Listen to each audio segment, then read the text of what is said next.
What's good, Internet? It's Thursday, September 17th, and you're listening to Waypoint Radio, episode 346. I'm your host, Austin Walker. Joining me today, wow, Ricardo is like right in the middle of the screen. This is incredible. This is the only way I can figure out to get 5 people on this fucking screen. Okay, hello, hi. Yeah, hi, convenient. Kata gets to be everyone's little baby right in the middle. Oh, Kata's a little baby. I love it. Unbelievable. Also joining us, Patrick Klepek. Hello. Rob Zachney, I think I'm doing this right. And Gita Jackson. I don't know if this is working right. You did a great job, Austin, and we're all proud of you. Thank you. If you're hearing this on Friday, and you're like, no, it's Friday, September 18th. Well, you are missing us currently doing our Save Point stream. We're recording this live, the first live Waypoint Radio episode in a long time. And yeah, we're just gonna fucking do it live, I guess. How's everyone doing so far? Shout outs first and foremost to the mods who held it down overnight. I saw Super Mario Brothers 3 run. What else did I see? I saw some Noita, that wizard game. You know the wizard game I'm talking about? Yeah. No, is it Noita? Noita the wizard game. Noita? Everyone knows that. Noita. Anyway, everyone was holding it down really well. Rob, I saw you play some BioShock 2 last night with Danielle. That seemed like a fun time. That game still seems good. That game gets off to a rough start, is its real problem. Okay. It's just and you started at the start. Yeah, I mean it does a really good job of showing what's new about the game. And so like the things that make BioShock 2 really interesting are right there at the start, but it also definitely feels like we're back at Rapture, I guess. Right. And that part maybe not the most interesting thing that's going on in that game. We already talked about some of the news of the week via stream, but we didn't talk about it here on Waypoint Radio. So I figured we would just kick things off with talking about that PS5 event yesterday, which if you missed it, we did do a live stream talkover for, and I don't know, Kato's getting archived. Sure. Yeah, probably. It's all in the Twitch VOD. We'll figure it out afterwards. Yeah, probably. It'll be famous fine. Last Look, words I got vibes. all of last year's save point up. So it maybe took a year. Does that count as an archive? But it's Kato still didn't get there. out. It's true. God damn. It took a little while, and it took a year to get the previous one up. It happens like that. Anyway, yesterday afternoon there was an event, a Sony event, to talk about some of the PS5's. I almost said PS5's launch titles, but that was kind of in question, back and forth as to what was the launch lineup, what wasn't the launch lineup. Would games come to other consoles or perhaps even PC? There was some messiness among the messaging, though I think the big takeaway for a lot of folks was that the pricing, right? It was the final pricing of the 2 units. Unlike the Xbox series, the 2 boxes have the same hardware inside of them that Sony is putting out. It's just the absence of the disc drive in the lower cost model. So the regular model, the one with the disc drive, is $499. The other one is $399, and that's going to hit November 12th. In a couple of countries, right? In a couple of November countries, 19th, right? And a bunch of others. And I've seen people, I think maybe the more I've sat with that is out of my price range, but the more I've sat with it, the more I'm like, I definitely think that they brought that price down to compete directly with the Xbox $499 price. Yeah, they claim not. There was I believe, a Washington Post interview with Jim Ryan, the head of PlayStation, with Gene Park over there, in which they makes the claim that no, these prices have been set in stone for a long time, and I just I can't refute that with immediate reporting, but my gut tells you are lying to Just me. that image of Cole Phelps from Doubt. Yeah. I mean, I'm sure there was a range that's like, we can't go higher this, we won't go low. I believe that it wasn't like no, but there's just 0 no to reason. 1,000 and just like throwing darts. But there's no reason for a company not to take pre-order money, because what they do is they take that money and put it into investments where it will make more money for them. So they want to do that as soon as they can. That's where the money comes from. So like, who cares? The real question for me is like, what do y'all think of that event? What stood out to you? A lot of games were there. It was a number of games didn't have release dates, including ones that actually did have release dates. I will say a very specific type of game was there. Yes. This showcase, if you are not into I forget who tweeted this. I think it was Cecilia over at Wired. Was like, well, if you're not into like the semi-open world action adventure spigot, then there's really just like nothing going on in this showcase for you, because like almost every game in that showcase was a riff on that in some different direction. Now, that's fortunate for me. Those games are extremely my shit, and so that's what you like. I like. So it was a lot of games that I'm like pretty much across the board really excited about. Although that Final Fantasy trailer didn't hit me that well in the moment. And then if you go back to my timeline, there's a tweet thread that someone did once it was revealed that one of the combat designers from Capcom who worked on DMC5 and some other game that I'm blanking on is like heading up combat of which one was it? Which one was it? Was it Dogma? Yeah. Yeah, it was Dogma. Yeah, it was Dragon's Dogma. The combat in Dogma is okay. But DMC is like more by speed and more of what you're seeing in that trailer, and the isolated gifts that showed. Would you want to get into it? I just think that if you had played some other classes, you would have seen that some of the melee in Dragon's Dogma is also fucking sick as shit.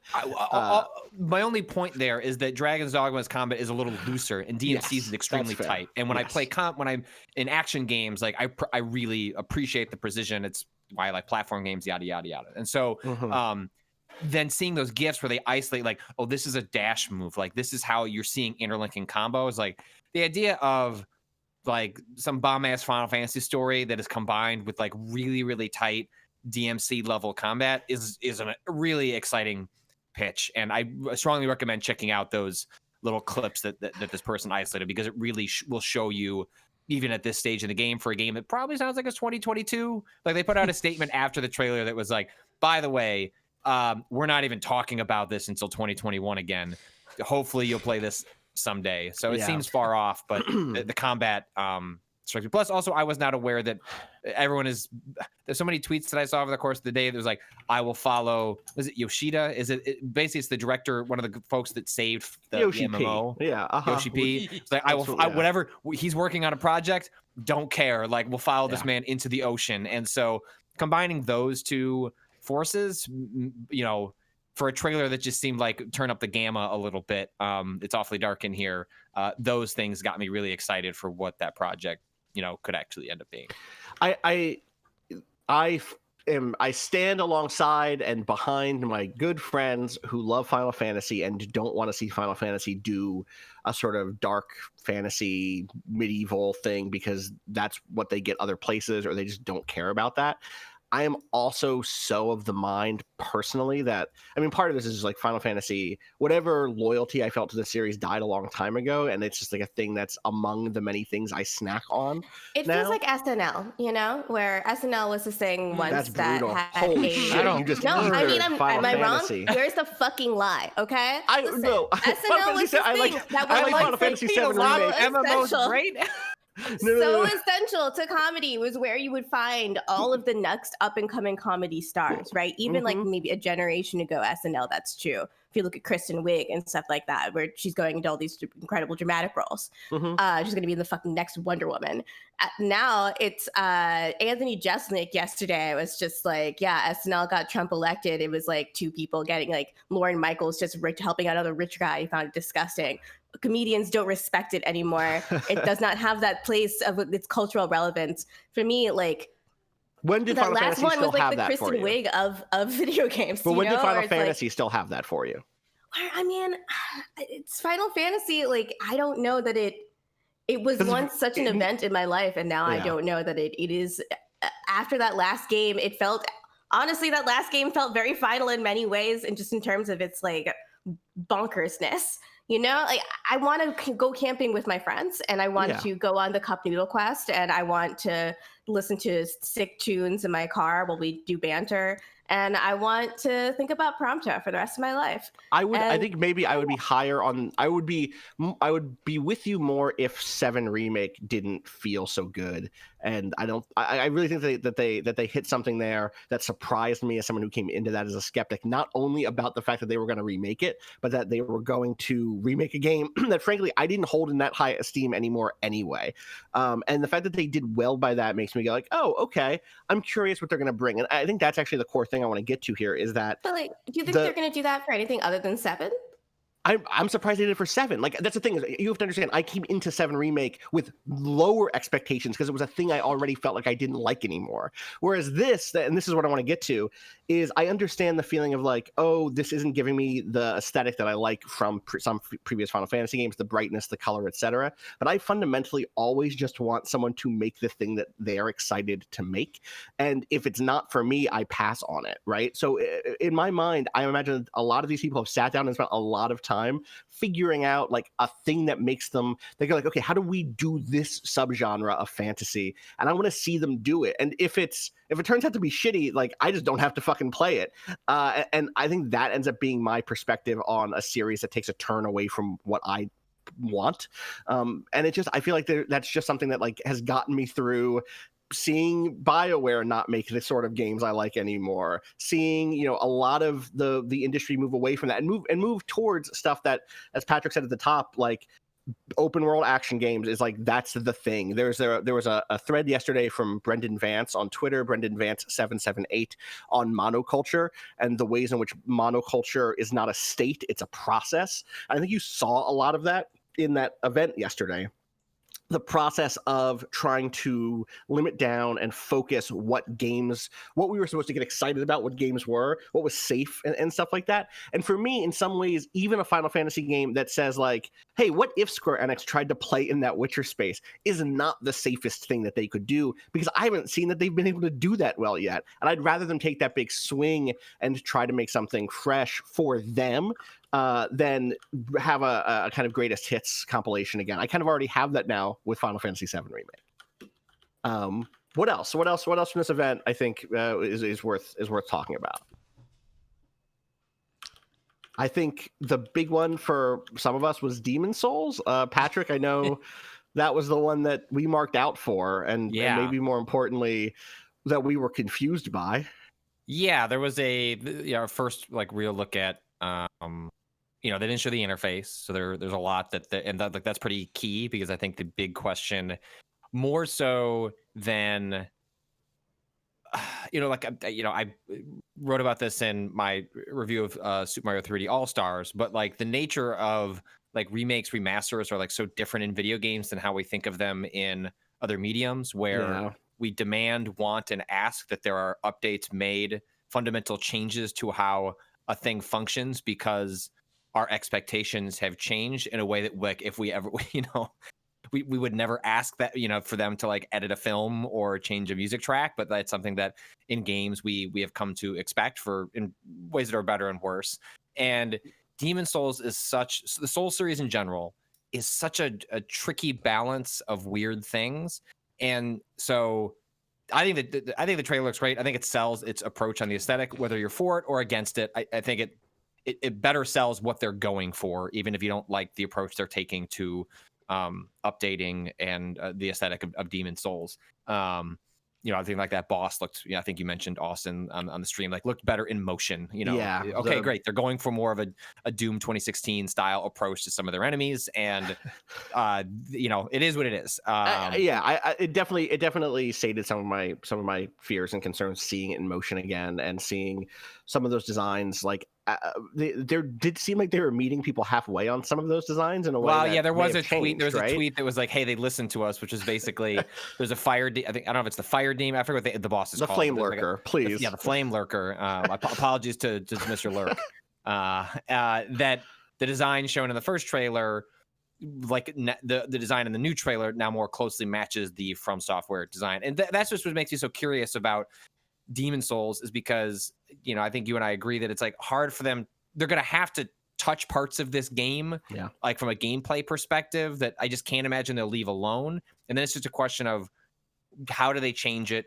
How, especially because are they making these in consultations with From Software? Are they making it on their own? Like, there are a lot of unanswered questions that I think they're going to make. Some and there are big changes and little changes, and we don't know what they're going to. I imagine they're going to make a bunch of little changes. Do you keep multiple layers of grass that you are farming for in a Bloodborne style, or do you have an Estus Flask? Right, but versus something like encumbrance or rolling stuff that got sanded down and kind of world tendency. Right, world tendency. But I'm saying that there's small stuff that like maybe there might be small changes they make that we wouldn't even notice. You know how we got stuff wrong when talking about Spelunky 1 on the podcast the other day because we just haven't played. There's probably lots of little things like that they can change, and when you're like, I think this is how it worked. I haven't played Demon Souls in a decade, so who the fuck knows? But the Souls community is going to pay attention to that. Will. Like there are few communities that are as nitpicky as that, in often in good ways. Like they're a very detail oriented community. But yeah, I don't know. And so then finding out that it's a launch game, because we all came out of that event where I was being sarcastic and then I was being like desperately serious. Like, did they announce like a single launch game for this machine? Yeah. Because in the event, Spider-Man was listed as holiday 2020. Demon Souls did not have a date attached to it at all, which suddenly signaled to me, crud, maybe this is a COVID-19 casualty and it's gonna punt into 2021, which would be totally understandable. And then Jeff Keighley's Twitter account confirmed that it was because I think he got the press release early, is that it's a launch game. Right. So and presumably we'll see a lot more of that really soon. The trailer that went up on YouTube originally said that it was a console exclusive but coming to PC. Coming to see it also had like a weird line that was, this is the one that like set off my alarm bells, was like something about like coming to other consoles later, and I was like, well, what other consoles would it come to? Unless, and this is, I believe this, maybe it was all erroneous, or maybe this will happen eventually. Sony later announced that a number of their PS5 games are going to be coming to PS4 as well. So that includes Miles Morales. That includes the next Horizon, which this is the one that I think a lot of people are kind of taken aback by. And I won't be surprised. Like, there's nothing in that Demon Souls trailer that strikes me as they couldn't pull this off on the PS4 with a little bit of work. And so I wouldn't be shocked at that. Maybe, but they'll whatever. There. Like it looks really nice, but it doesn't look the kind of nice that I'm like, this couldn't run on. I was watching a 1080 stream, so like, who cares? You know what I mean? I was like, it looks pretty good, so I'll be fine. I'm curious it is not, just to be 100% clear for people who are still confused by it is not coming to PC. It is not coming to Xbox. Like, it is going to be a PlayStation ecosystem exclusive for the foreseeable future, meaning for years and years and years and years. Maybe someone buy Sony down the line. That would be a big thing. What else? What else was a big thing? I guess Deathloop. It was nice to see from again. I know Gita and Rob, you've talked about how good that game has looked in the past. How'd you feel about it this time? I mean, it still looks good. I don't know if there's much else to say about it. It's I like the hints of what they're going for with the gameplay. I like the idea of interrupting routes and set activities. I mean, I like all things that have to do with time loops. So this was the trailer where they laid out the idea of like, okay, you have 8 targets on this island to kill. For people who don't remember, this is like an immersive sim from Arcane that has kind of like a 70s prisoner aesthetic, sort of, but like funkier, which is a good mix, I think. And the idea was like, okay, you have to knock out these 8 targets. You could go that night and stop this one dude, but if you fuck with his routine that morning, he won't be in place A, he'll be in place B. He'll go to this party, and at the party is another one of your targets. And so that is where you can like knock out two birds with one stone. And that idea was like, okay, okay, yes. It's almost like Rob, or go ahead, Kata. I was just gonna say, it almost feels like a like extrapolated Hitman style situation where like you can set things up and all that, but like in a bigger area with like maybe a longer loop than the on a regular Hitman level. Yeah. That is one of the areas where I am a little bit concerned, is probably the wrong word. I just need to see how this thing is structured a little bit better, because to a degree, when they're laying out, like, you have this fixed number of targets and there's these different permutations of what the possible configurations of the world are based on how you change it over the course of your run. What that begins to sound like is a really big Hitman like mission, but a Hitman mission, not a Hitman game, a Hitman mission. Right. And so I think the thing that I begin to get a little bit interested in seeing is like, is the idea that this is such a dense causal sandbox that like you can literally, like the main character describes in these trailers, you can literally spend, dozens, scores of hours just like watching the different pieces influence each other based on the little adjustments you make to the timeline. Right. Is that the game? Or are there state changes or shifts that like will trigger like different scenarios that you will then also be looping through? That's the part of this that I'm not entirely certain I follow. Also, I can't quite tell if the like second player situation is something that is part of the normal loop. I don't really know what's mode, going on right? Like, with her. I like this thing that they keep throwing in at the end of every time they show Deathloop, which is this other character that's coming to kill you. Yeah. But then they like don't really explain what that is, or if that is another player that's playing with you, someone that's playing online. Like, what is that? Like something a Dark that Souls invasion situation? I think they said that like I just don't. I mean, it seems like a fun way to. That seems like the funnest way to play, right? Like if I invade someone random's game and just try to fuck with them, like that sounds like and the ideal way for this to play out. But they haven't really clarified whether that is run, and then some person jumps in and just like fucks up your whole thing. I don't know how fun that sounds.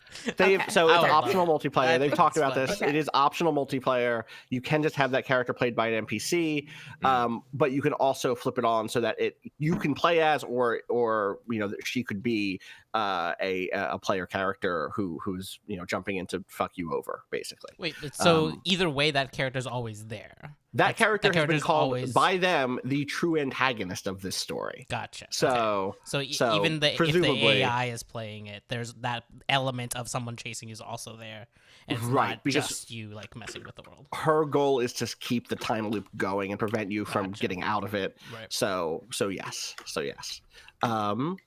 I mean, that's a game that I think a few months ago I was like, damn, I can't wait to play that this year. That's the thing I'm looking forward to most this year.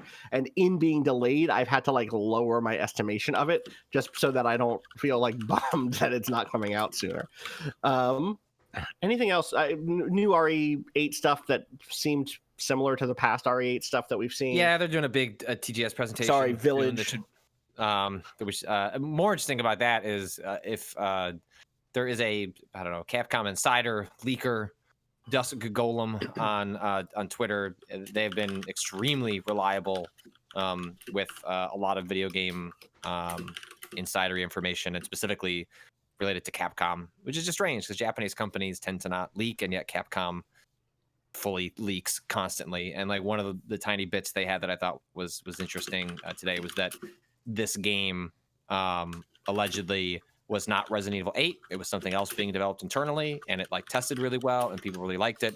And the game that was Resident Evil 8 still exists. It's just coming later, and this game was branded RE8 and brought into the canon. And I bet stuff like that happens constantly. All the like time. The canon is fluid, and it is whatever you want it to be. And the idea that you're not just like internally retconning things for situations, I'm sure happens way more often than we could ever assume. I just think it's kind of, it's also interesting. It's also these trailers have never given me the vibe. I was like, it just doesn't feel like Resident Evil, which is fine and good. I love a game feeling off kilter and different. But it does help explain a little bit of why that game seems a little different. But yeah, I'm excited to see I want to see what the mechanics are. I want to see how combat heavy it is. Like that's going to be my big disappointment.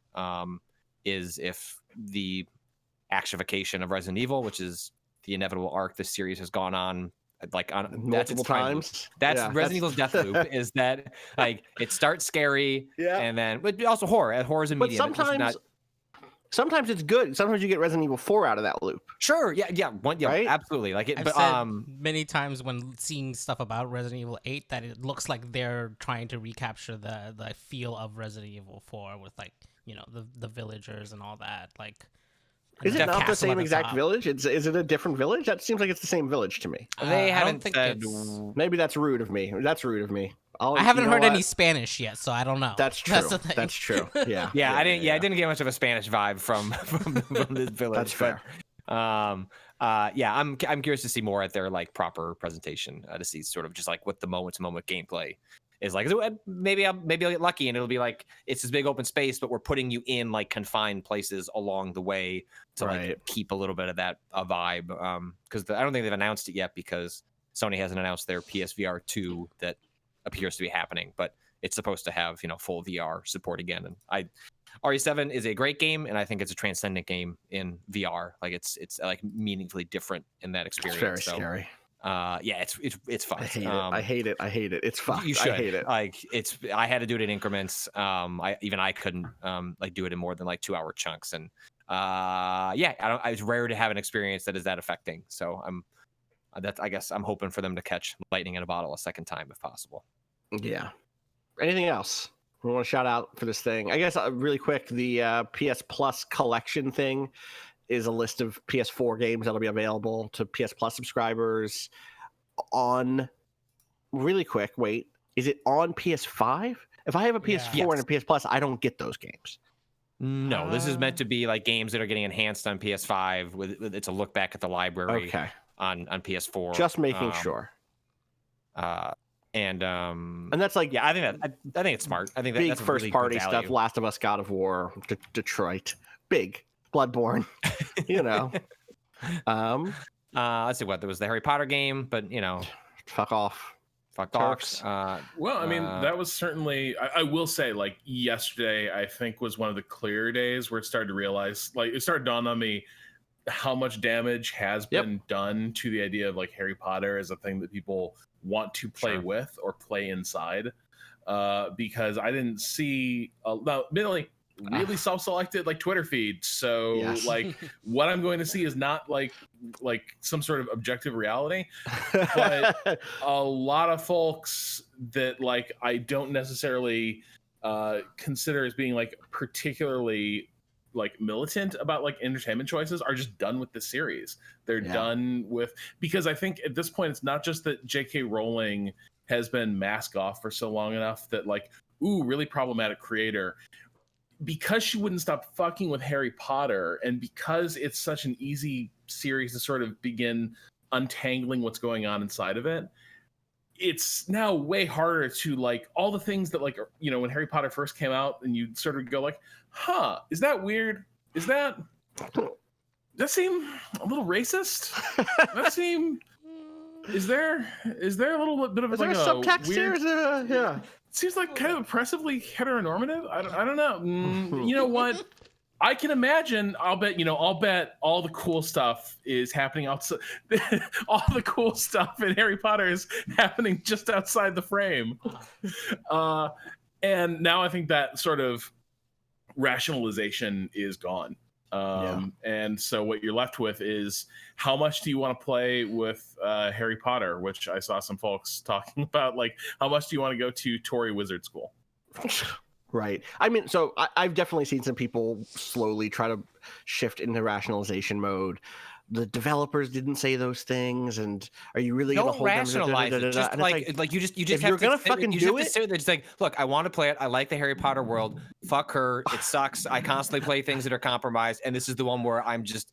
I just want you to have you have to say that. You have to say out loud that you care more, that you're happy to give this transphobe money so that you can go to your wizard school. I watch an NFL league every week where like black athletes are exploited and concussed. Literally yesterday, my boyfriend was like, it's too bad that game looks sick, and it's like I can't even muster the emotion to say that it looks sick. To say that it looks sick. Like, I'm dealing with my fucking own gender shit, and I know that this woman really literally thinks that I'm a predator because of that. Right, because of that. Yes. If you want to own the fact that you want to go to wizard school and that's more important to you than the ongoing safety of your trans friends, then that's your cross to bear. I know we all play stuff that's compromised. I listen to music that's compromised. I know that there's no ethical consumption under capitalism, but I feel like it's not just like her opinions, it's in the text. It's embedded within the text.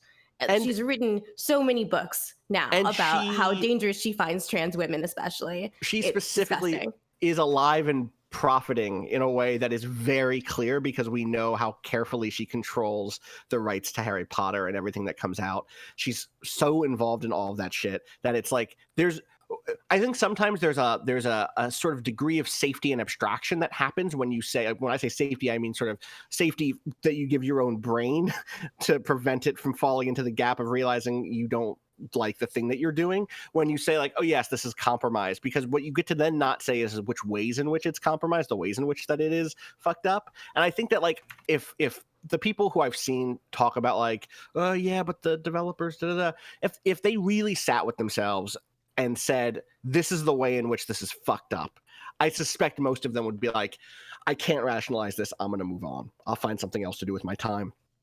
There are a billion other things coming out that also excite me or that I'm curious about. Maybe they don't tie into the same nostalgia that I had for this thing as I grew up with it, but I will find another thing to do with my time. And I believe that that's possible. Like, I think that the world is filled with a plethora of things that you have not experienced yet. You don't need the open world Harry Potter art. You don't need it. I promise you will find other things to do at that time. They might also be compromised things, but they will be things that aren't literally giving money to this transphobe. So that is my position on it, I think, anyway, that is the Sony event, more or less. God of War tease, some other stuff, but that's the gist of it. At Freddy's on a console. Yeah, on console. I wonder what that is. Black Ops. It's yeah, whatever. Miles Morales. Yeah, I like Miles. I think the soundtrack in that was dope. Disclosure: I've worked with Evan. Evan is working on this game. And Narcissus. And Evan is working on this game. So disclosure there. But I'm curious to see what that game looks like. Thankfully, I can just play it on PS4. I don't have to buy a PS5 for it. So that's nice. What was that? What was that? I think one of the reasons I fell off Spider-Man, though, was like on the base PS4, that was a rough experience. I do have a PS4 Pro. I have a Pro, so that should see me through it. It should. Yeah, I'm sitting there like, how much are manageable loading times worth to me? Like what would it be like if I could remember what was happening at the start of my play session, like by the time the next level loads? What my experience of Spider-Man had been like? I think it'd be good. Yeah. God, I thought of another. I think the last thing that kind of bubbled up out of this was a larger discourse around what might happen with game prices over this next few years. As it came out that a number of these launch games are going to be, or a number of these games coming out are going to be $70, including Demon's Souls, which I think all the first party stuff is that what it is? It's all the first party? Yeah. Okay. Sony's just, whereas Microsoft is doing what, when we made the leap from 50 to 60, what happened was first parties said, hey, not right now. And then just a year later, roughly, all of their games shifted over. And Microsoft is doing that game with the Xbox, but Sony is just being like, you know what? You're going to pay $500 for this PS5? You're sure as hell going to pay $70 for Demon's Souls. Dude, so this is what made me realize I can't fucking buy this box. Is that like, all right, $500 for the box, plus tax in New York. So that's, $550, $570. I don't even know what retail tax will be in New York. What is it? 8.9. Is it only 8 Why am I thinking it's 10%? Anyway, somewhere in there. Then a $70 game plus tax on that. You're looking at like $600 and change, $630, $640 to play Demon's Souls Day 1 on the PS5. I can't swing it. I think I think a lot of people can. I think last night, in the fervor of seeing a lot of people we know on Twitter rush to pre-order these things like it's a shoe drop, like it's a sneaker drop, is like, I get the excitement around it, but I also like, dude, that's a lot of money for something that has nothing coming out on it besides a couple of things in the first 6 months. I don't know. I feel like it's a lot of money. People like Souls games. People like Souls games. I like Souls games. Yeah. I even $70. I think it's also games. true that this is like just anecdotal from when I did a tweet from about a week ago asking folks like how COVID impacted or isn't impacting like their sort of like decisions on next gen and 4K and like just, a moment that for a lot of people, they were probably saving money leading up to this one, being like, yes, like this is a moment where I'm going to spend a decent amount of coin and like kind of upgrade my plethora of game stuff, depending on whether you get all the platforms or just sit with one. And it's a small, unrepresentative, non-scientific sample size, but like a lot of people have more disposable income. Like lots of people have been really hurt in COVID. Lots of people lost their jobs. Lots of people are struggling to make their rent and their mortgage. There's a lot of people who aren't paying for daycare, aren't going out, didn't take a vacation, and suddenly find themselves with, you know, 3,000 to 4,000, if not more, extra dollars that, hey, the thing I can do is I can't see my friends, I can't go out, like video games bring me comfort, and so I'm gonna splurge. Like, there was a lot of people that I heard that was like, I don't have any money, but I suddenly have extra money this year. And so, you know, these would have sold. The sneaker drop analogy is apt. That would have happened regardless, but I do think there is an element of like people, it's a group thing, and like there aren't that many group things right now. And like, I know it's weird to be like a pre-order as a group thing, but there was like an element of fun watching people be like completely weird and lose their minds trying to hit out GameStop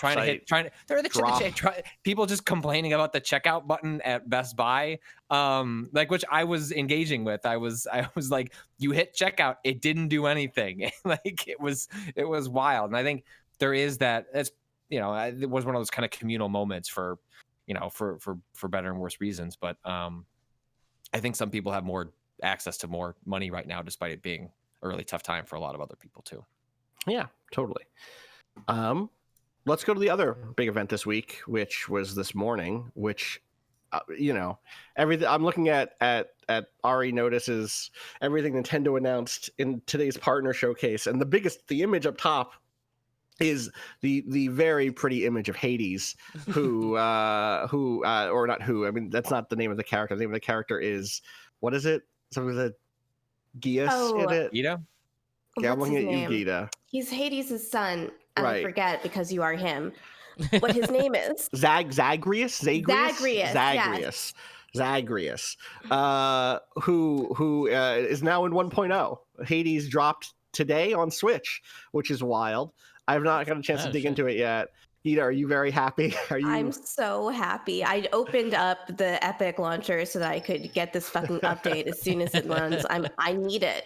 I actually started playing again after taking a long time off, because you mentioned it was close to 1.0. Yeah. A couple nights ago, and there is something so special about Supergiant Games and the way that they take several different established sort of genres of storytelling and gameplay and mash them together into something that feels very wholly new. Like that, I am not a person that seeks out roguelikes, but this does stuff with storytelling in combination, like a consistent storytelling that is you're meant to be experiencing these same events over and over and over. Right. It's not just like a flimsy logical justification for why you keep doing this shit. It's it's a story that's told over the futility of escape, and it's about that futility. And I just really also love classic 2020 story. The futility of escape. Damn. Yeah. That's the story I want to engage in and feel good about. Oh no. Anyway, I'm very excited to play that game. Let's talk about the weird and horny elements, Skeeta.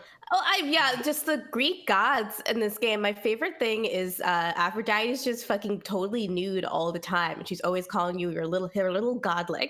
And listen, it's just like all the Greek gods are just like a different brand of British horny person. It's wild. God, shout outs to the Greek gods. Y'all are doing it. Y'all doing the most out there. Other stuff that came out of this event, so, some small, not small, because it depends on what you're here for. But there's a new Disgaea coming, which I did not expect to see. Disgaea, Rune Factory 5 is extremely exciting for me, and probably like 10% of the rest of our audience. And then a big one up top, a pair of Monster Hunter games, Monster Hunter Rise and Monster Hunter Stories 2, which I think is the kind of RPG series where you get a monster and you're buds with the monster. Yeah, it came out on 3DS. Yes, I'm a little surprised that the first one wasn't getting like a Switch port to get people. Because I had heard good things about it, and I was reacting in real time to you, Austin, when you mentioned there was a new Monster Hunter, and I was like, oh shit, did they announce a next gen Monster Hunter while I was sleeping? Because I like Monster Hunter a lot, but also, if you made a single player Monster Hunter, which I know is just going to be Dragon's Dogma 2, I get it. Like, I'll just we're gonna get it. Sit on that for another year or two. But wait, when's TGS? Capcom's gonna do some shit at TGS, right? Maybe it'll. Yeah, also, I'm increasingly of the mind of like, what you if Dragon's Dogma 2 is not getting announced this year, you would have fucking sat on that anime for. That anime comes out, dog. That anime comes out tomorrow. So The it's anime gotta out be. There's tomorrow. gotta It's be a gotta teaser, be. right? There's got Yes. like that game has been in pre-pro while DMC 5 is getting finished up. They're ready Yes. to hit the ground running. Yes. That game Yes. holiday Yes. 2021. Let's That's go. what I'm saying. Let's fucking go. Anyway, so besides the RPG or what we think is an RPG in stories, Monster Hunter Rise is the new fully featured traditional Monster Hunter game coming Not a out on port, Nintendo which Switch. is Not cool. a port, which is what yesterday we talked about it. I don't know if it was on here that we talked about it or not, but we were saying, I was asking you if you thought the new Monster Hunter that was coming, the rumored to be coming today or coming soon, was going to be just Monster Hunter World, and I was like, if I was gonna play that again, I would just play it again on PC. Yeah. But seeing this, which is sort of like a feudal Japan, fantasy Japan, ninja vibe, samurai and ninja vibe, where you got a fucking bug grappling hook, like a bug laser really grappling fun. hook. They look so fun, man. I'm ready. I'm on board. Let's go. You get a wolf that you ride around like a horse. I'll be curious to see how much is because for as we read the trailer, it's like one person fighting the different creatures, and so obviously it's a Monster Hunter game. So unless it's something they showed multiplayer. No, I know, but okay, I just wonder like where the balance will be on that. Like, is it possible that Rise, will have like, or just more allow for a single player experience? Like, well, granted, you could do a lot of world by yourself if you wanted, and it wasn't until you got to what was that like fight that me, you, and Danica were doing? Nergigante. I think that's the one where we finally had to like. We did Nergigante together. Who's the wind one? That was, that one we'd never beat together as a group, right? We got to the end, like we got within like 3 hits, and then ran out of time. Even remember that one. The one that I remember is like trying 3 times and finally getting was Nergigante. That was the one that I felt like we couldn't do alone. And that's where like you could play most of the game by yourself, and then you hit that cat. And maybe Rise will work the same way. I just I don't. Yeah, I'm excited to dig into that one. Yeah, and March 26th, not that far off. What are you saying? You played by myself. Damn. Okay. It took forever. Fucking brag. It took a lot of time. Well, it's like damn. I had to look up many guides, and like there was a trick and get like the right. I didn't die to him. It was I ran out of time. Like when I tried to do it solo, it was just like, yo, if I got like another 20 minutes, like I saw him crawling away and making me feel bad. But I wanted to slice up that meat. Guilt mode. I just didn't have enough time to put him down. Listen, what I know is I saw my weapons in there. I think I saw the switch axe in there. There looked like there were some new weapon types that looked like some cool ninja shit going on with like the sort of like chain like whip thing, which looked sick. I'm gonna have to go fundamentally different. Like I did the hammer I think so too. In World, and I think I'm gonna purposely just tell myself new weapon, playing new this you. New weapon, new me, new year, new console. Don't want to bring a hammer down on this. I got maybe something a little lighter, maybe it's something a little more agile. Yeah, I'm ready for it. And listen, you get cool wolf pets that you can ride around as like big. That's great. Mounts. That's great. The kind of like jumping around the wall. There's a wall running in a Monster Hunter game. Is the idea that it's gonna be like a hit Y and like whistle it over? Like, is it an on command? I don't know. So it's the way that they said it was like you get two pals in every outing as a single player. You get one in multiplayer, and one of them can be a palico, which is your cat buddy, and one of them can be a palamute, which is the wolf buddy. Or you could do 2 and 2. Ooh. So you could go out with 2 cats. You could go out with 2 wolves. I don't presumably know. the wolf is like more combat heavy, and the cat is more like I think it's the opposite. No? I don't know because the cats have always been. The cats have always acted like a second player, basically. Exactly. Your Palico's got a little hammer or whatever, and also does damage, and mostly tank stuff. A lot of the time will distract the monster, so you can get. So you can, or drink a potion or whatever. Or whatever. Whereas I don't know if the wolf. Oh yeah, this wolf has a knife. This wolf has a knife. I take it back. Yeah, no. Yeah, this wolf. This wolf is fighting. Yeah, why not? That is correct. You got it right. This says canine, CANYNE, attack type, feline, FELYNE, support type, and that's doing like the healing bubble stuff that it did in World.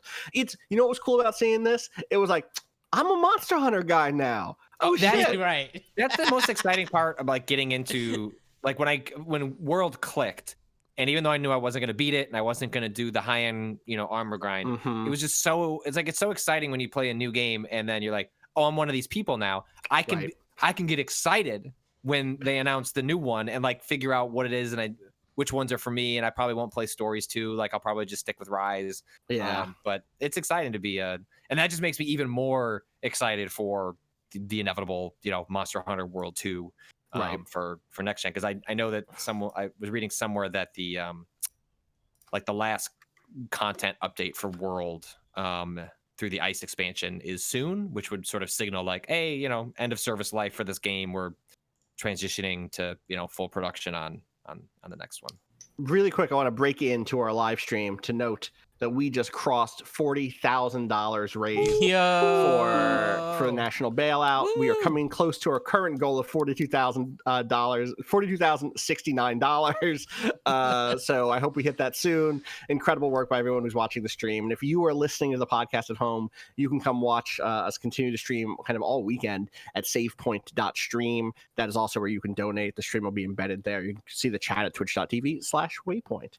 You can also see there is a chat button on SafePoint.stream if you want to stay there and donate. Yeah, it's good. Sick.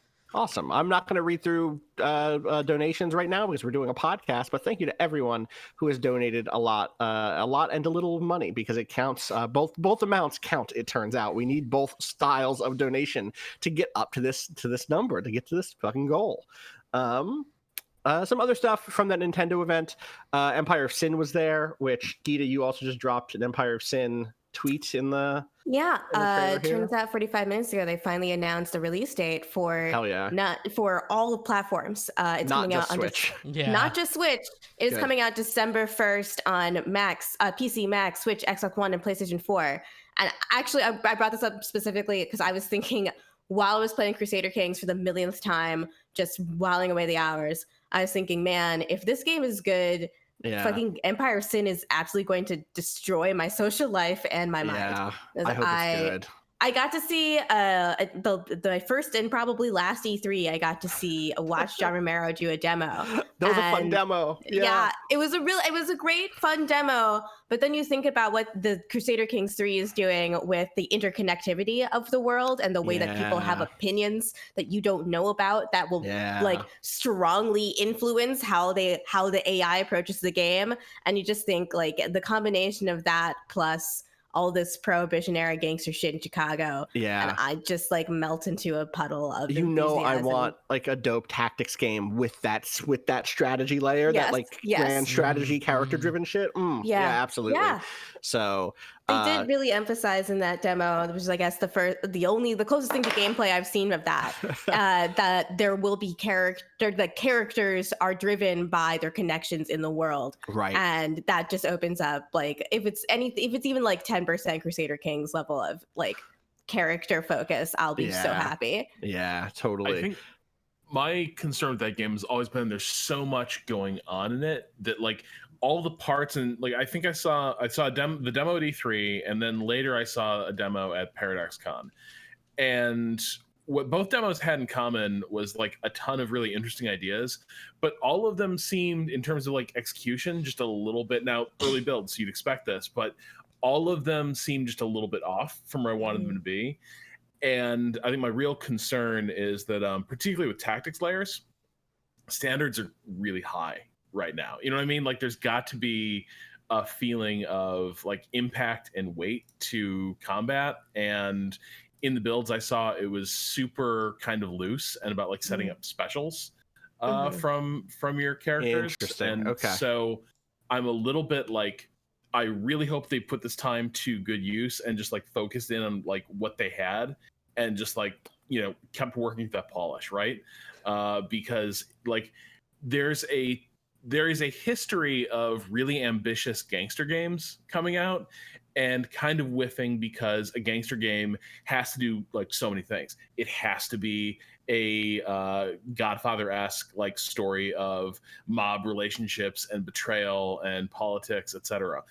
It's got to be a game where button men take to the streets and gun each other down in like barbershops. It's also got to be a small business sim. where you're building out your lemonade stand, except lemonade in this case is distilleries and gambling dens. I remember when I talked to John Romero about this very thing. Part of it, he said, Brenda Romero doesn't fly, so she wasn't there, was that this is like literally Brenda Romero's dream game. Like she's been thinking about all of these elements for decades now and has been trying to figure out how to combine them into a satisfying overall game. And with that recommendation, I think the most amazing thing about John and Brenda Romero is that you can tell by talking to him how much faith he has in her ability and skill, and how much he admires her talent, and how much he feels like she is the only person in the entire world that can make a game that is doing all of the things you just said. So I'm choosing to believe that these two incredibly accomplished game developers are not going to whiff this one. But I understand the apprehension because it is a genre that, especially Prohibition era stuff, when with your like the small business sim is like such a huge part of that era of mafia and gangsterness, because you are like, the way that you make money is by selling like a commodity that's been banned, very classic shit. But it's like the entirety of your power is whether or not you can sell contraband alcohol. I don't know. I hope that after thinking about this game for multiple decades, that this game does all the things that it should be doing genre-wise.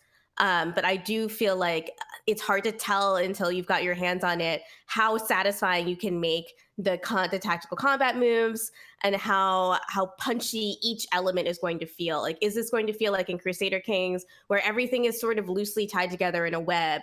Because I've seen it like in the early, like the first generation of like a Stellaris, where it didn't quite feel connected. You could feel the segmentation between the mid game and the early game and the late game very, very much. And it never really felt like the decisions you made in each part of the game affected each other. Yeah. So it can go both ways, but I hope that with this specific team on it, it'll go well.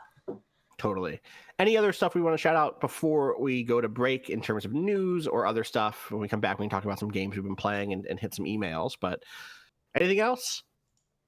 All right, let's take a quick break. As a reminder, if you're watching live in the chat, please donate to help us raise money for National Bailout, which is a collective that is Black-led and Black-centered of abolitionist organizers, lawyers, and activists who are building a community-based movement to support people and to end systems of pretrial detention and ultimately to help end mass incarceration. There's some information about them over on SavePoint.stream. Right now, we are at $40,215.67. We'd love to hit this $42,069 goal while doing Waypoint Radio. Let's crush that goal. Let's move on to the next one. If you're listening to this during this coming weekend, let's not. Hey, you're listening. Like, get come up, through. Get off the couch. Get off whatever. Through. Maybe you're running. Like, load up your phone. You got a phone. We're gonna be doing this for it. multiple days. When this drops, right? You can still donate. You can still come through. We have stuff planned every day. When mods are going all night, there will be something on for you forever. I think I'm doing an overnight stream because we crushed the stretch goal that we didn't even say out loud so quickly that I will be doing an overnight stream. I guess, what is that? That's Saturday into Sunday. So if you are like me, don't know how to go to sleep at night, you can come through and hang out with me. But every night we got people going. Every day we have people going. Austin Walker sleep stream. Austin Walker sleep. Absolutely not. No. Lines will be no. Nope. You got your sleeping bed and your streaming bed. It'll all work out. It'll be right to bed. Order yourself a weighted blanket. I feel like a really boring. I have a weighted blanket. Listen, it's finally cool enough in New York. It's not quite weighted blanket like weather yet, but it's right on the edge of it. It's early enough that you can do it and sweat a little and just be like, "This is fine." Oh, this feels good. It's fine. This is fine. I can nap with it. I can't sleep with it, but if I want to take a nap, I could do a weighted blanket nap. Anyway, we should go to break. We'll be right back. We're gonna take 5 minutes.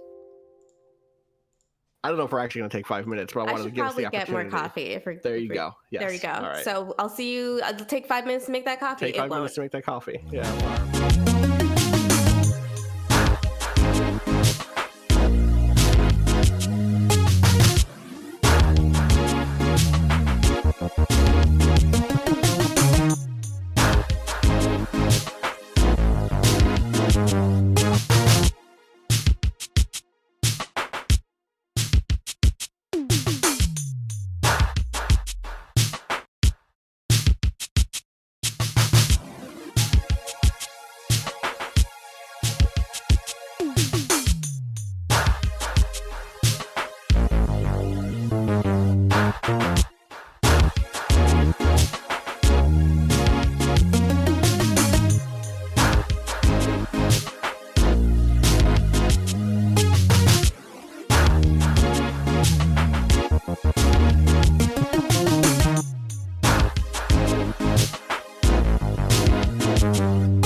We are back with our special Save Point edition of Waypoint Radio. In the time it took us to take a break, we cracked our goal of $42,069. Yeah. We are at for all This we had to podcast is over. Oh, Great, we had to we do- did it. I can't. They wanted us to That's shut it. up so bad they donated money so that we You know would what? be done. I feel that way all the time. Give me money, so I'll shut the fuck up. Yeah, there's that's a- basically my mode. There was a big donation who just came in from Mitchie Kig, who says, "End cash bail and smash the prison system. Thanks, Waypoint and Mods, for everything you do. Keep being good and being good at it." $2,500 donation takes us over. Oh, that okay. Now, Our- all right. That's yeah, see, all right. all- That all- all makes sense. This is America, baby. You just need one person to really want you to shut up to make the difference. Some one person with some cash in their pocket. We'll have to update that goal. I think now is when we do $69,420. Oh, right? hell yeah. Changing that right 60 now. Here we Please go. change that goal. We got to keep on going.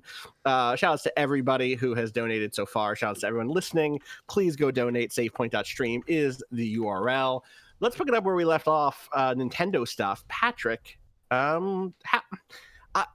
your review of this Mario collection, Welcome to the, Super Mario 3D All Stars. Sunshine Cast. No, It's me. the Sunshine Defender has logged on. Your headline for this, which I assume you had some input on, is Super Mario 3D All Stars features great games inside a missed opportunity, which is a bummer of a way to introduce me to this collection.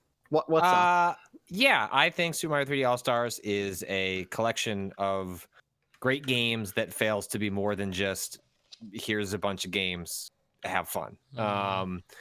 It fails in some bigger ways depending on the game you're talking about. I think the one that's worth dissecting, for people who don't know, Super Mario 3D All Stars is a Switch game that comes out on a Thursday night. I forget how the eShop updates. It comes out officially on Friday, in which it has Super Mario 64, Super Mario Sunshine, and Super Mario Galaxy. One game for N64, one for GameCube, one for the Wii.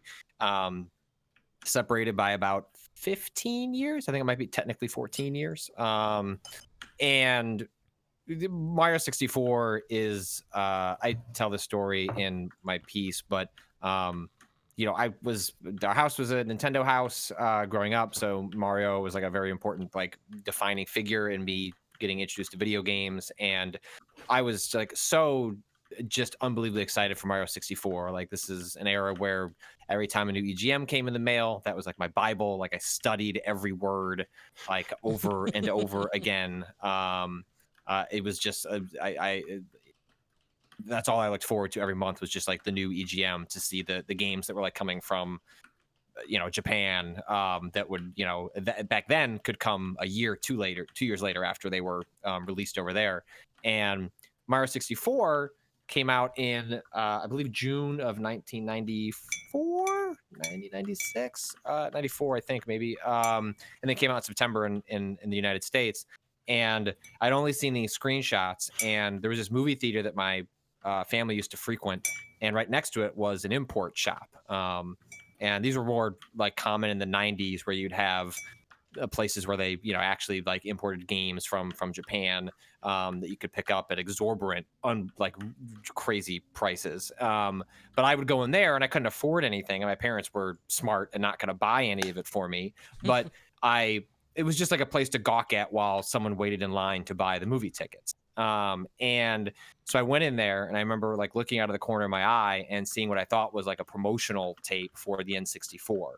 And it turns out, no, they had an imported N64 with Mario 64. And in front of that TV was a sign that said they were charging money to play it. I don't know how much it was. My brain wants to say $10 for 30 minutes, but I can't exactly remember the cost. But seeing that game, I'd be curious, like for people who are younger, like when they have a similar moment. But like I'm hard to imagine I will ever experience something close to Mario 64 again, which is like the fact that game even existed was like so like it just didn't make sense. Like I looked at Mario and go ahead. I'm saying I'm not a VR guy the way that you are. Did VR not have a similar? Like, it was pretty close. Like, that was wow, because it was like the idea of like a different way of even looking at a video game. Right. That's the thing that I'm trying to zero in on, because I think if you grew up with polygonal 3D games, this moment might not read to you in the same way. It just can't. It just literally can't. Like because you've existed your whole life where things move left to right, and then all of a sudden, like it moves everywhere. Like it didn't make sense. Like. And the fact that it played so well and like it really like it fundamentally broke my brain. And VR is maybe the closest I've ever come to something that transcendently different, and I don't know that I'll experience that again. Like where you just see so clearly a leap. Like I know why VR doesn't feel like that. It's because we already do that. Yeah, your eyes perceive depth, so that's part of it. It's I remember also playing the Mario 64 for the first time, and I was much younger than you. Well, not much. I was younger than you, though. Yeah. At a different stage of like emotional development. So like it wasn't so the knowledge that I was moving on to a different mode of even looking at a video game was not quite so strong. But I do remember feeling like nothing would ever look this. Like I couldn't believe that this was made it won't get by better people. than this. Like, wow, that was that feeling. Top of the mountain. Like, video games have done it. Yeah, it did. It honestly did feel like I would look at these fucking 64 polygons and just be like, I can't believe human beings made something that looks so much like life. What the fuck?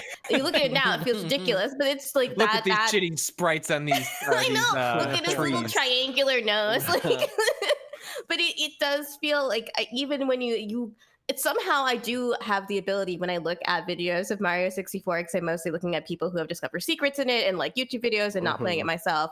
Yep. I do sometimes feel that same wonder. That's just sort of like, I can't believe I got to play this video game for the first time when it came out at the time.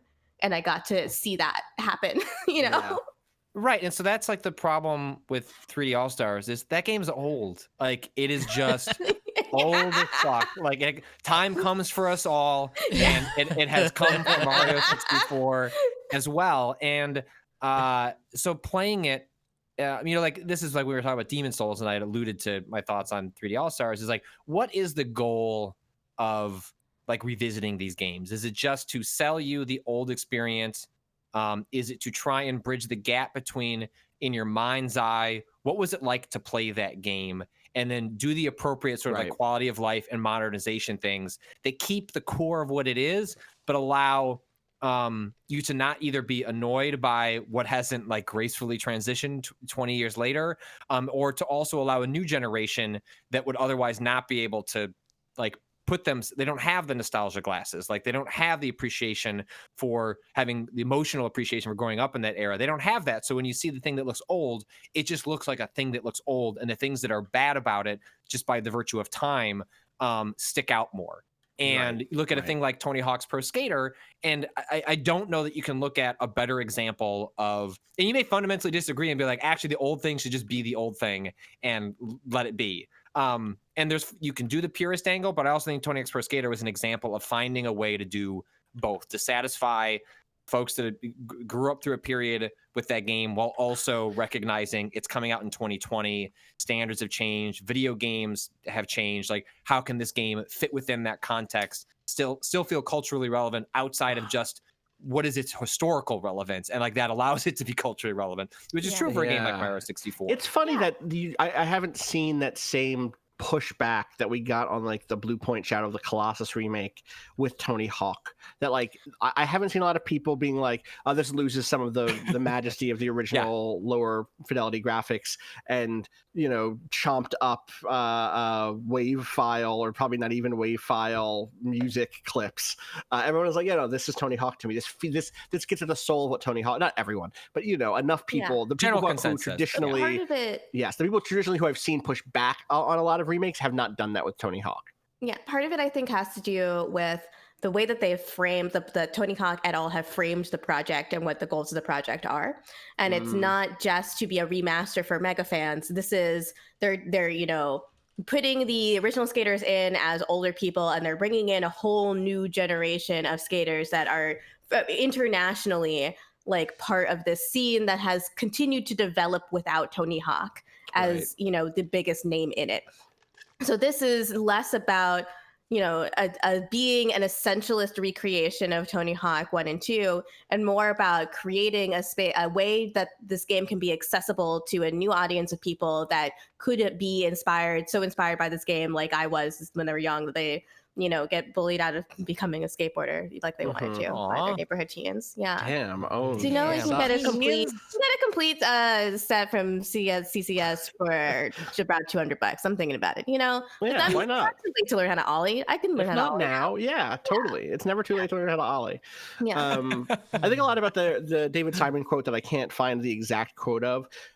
Which has changed in the time since, but when The Wire came out, it was in standard definition. It was in 3:4 aspect okay, I know ratio. where you're going with this. And this is while HBO was pushing towards HDification of stuff. This is like, you know, Sopranos goes widescreen, everything starts going widescreen because that's widescreen TVs get sold. And he says that he doesn't want that for The Wire because he needs The Wire to look like the local news, because that's what real life looks like.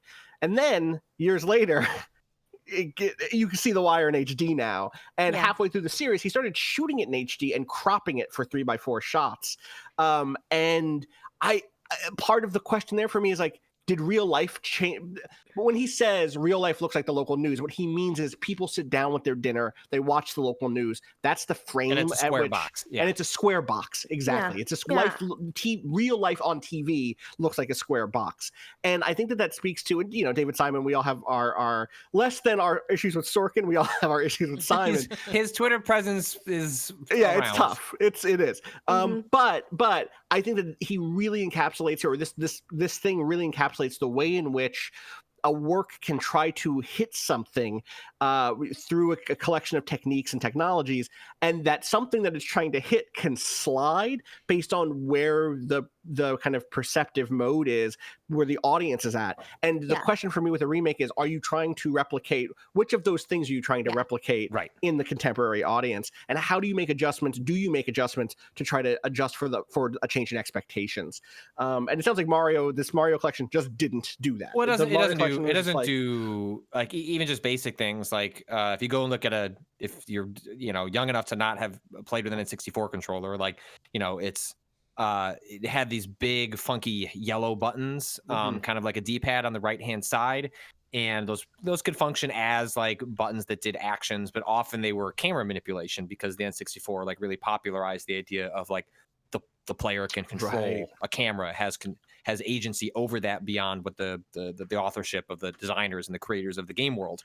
And in the way to kind of describe it in Mario 64 is that it's like you're pushing it in increments, right? So it's like you're moving it like a quarter, like almost think of it as like a camera that's like if it's a square box, like you're moving it from those around that square box that is the Mario character, and it can run into objects. It doesn't have where we think like a camera just moves smoothly around the character depending on like wherever that analog stick goes. That's just not how Mario 64 operates. Understandably, they were foundationally conceiving what it means to build a camera in a 3D space, and so those limitations make sense. But that's no one could be expected to grab. There wasn't. No one had that sort of skill set to controlling that camera. It also makes which sense is still that one of the they could have hardest had a things to learn. They could have had a fully three-dimensional camera, and they might have like done play tests and been like, people are getting sick and don't understand how to like move this thing. It actually makes more sense for it to just move in like a jump. It's like when you press the right yellow button, it moves discreetly in this direction on a predictable path at a predictable speed, and that will let people like interact with the space in a predictable sort of way that happens in 2D. So all that makes sense. But it's like situated in a collection where in Sunshine and Galaxy, they went in the direction everything else went in, which is, and they pioneered of like, nah, you move the camera with the analog stick and it moves where you want freely. So you can get a better understanding of the space yourself as the player.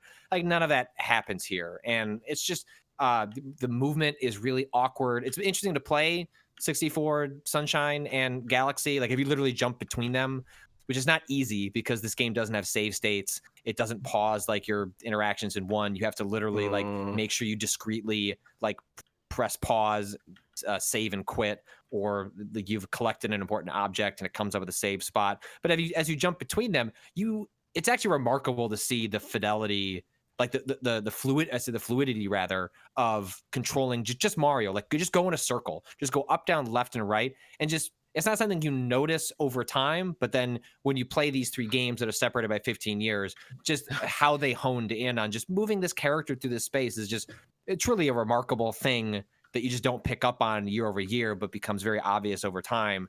And so it's those things that make Mario 64 here like a historical curiosity. I collected 20 stars. I've also played Mario 64 probably more than any other Mario game, and so I've internalized that game to such a degree. The N64 was a machine that like went 18 months in between like major releases. Yeah. So if you're like primarily interested in like Nintendo stuff and not Turok, but shout out to Turok, I did like Turok. And so I played a lot of Mario 64, and I don't need to revisit that again. Like I'm good. Like I did that so many times as a kid. What I need for Mario 64 now is like a different interactive model. Like it needs to be different visuals. It needs to be like slightly tweaks mechanics, because I still like engaging with this world, but the mechanics have shifted so fundamentally that it's, when I'm spending literally 20 minutes trying to climb a hill doing simple jumps, it's like, all right, like I'm unable to engage with this at the level that even with nostalgia goggles, I just don't want to do it anymore. And it doesn't have widescreen. Like there's just like basic things that even would just be like sort of like creature comfort for revisiting everyday life. Mario's a plumber. Mario's a blue collar guy, and everyday life is shot in 3x4. Looks like the local news. Mario formatted all of this to be a vertical video. Like Mario's in Brooklyn. Mario lives in like Bensonhurst or something. And this game does open with like they assign a character to the camera, right? Like one of the turtles comes down with the camera. It's like, hey, this camera that you're controlling is actually a video camera that a character in the world is watching you with. Like the camera is Mario being filmed. So I mean, there is a little bit of some truth to that. Oh, wow, honestly, anticipating Nightcrawler. I was gonna make a Nightcrawler joke. God damn it! Beat me to it. But yeah, that's exactly it. And then also Super Mario Odyssey actually has a sequence where you revisit the Mushroom Kingdom and the opening to Mario 64, and so like that seemed to be like a hint by Nintendo. It's like, hey, we're coming up on like some real milestones on this big 3D shift to Mario. It probably at some point makes sense to like really revisit this and give it like a loving new coat that can allow older folks and younger folks to like revisit and like remember why this game was so important, even if it's kind of hard to remember why it was such a milestone at the time. So that part fails. The other games get along much better because they're just more modern, right? Sunshine gets widescreen. It didn't have that on the GameCube.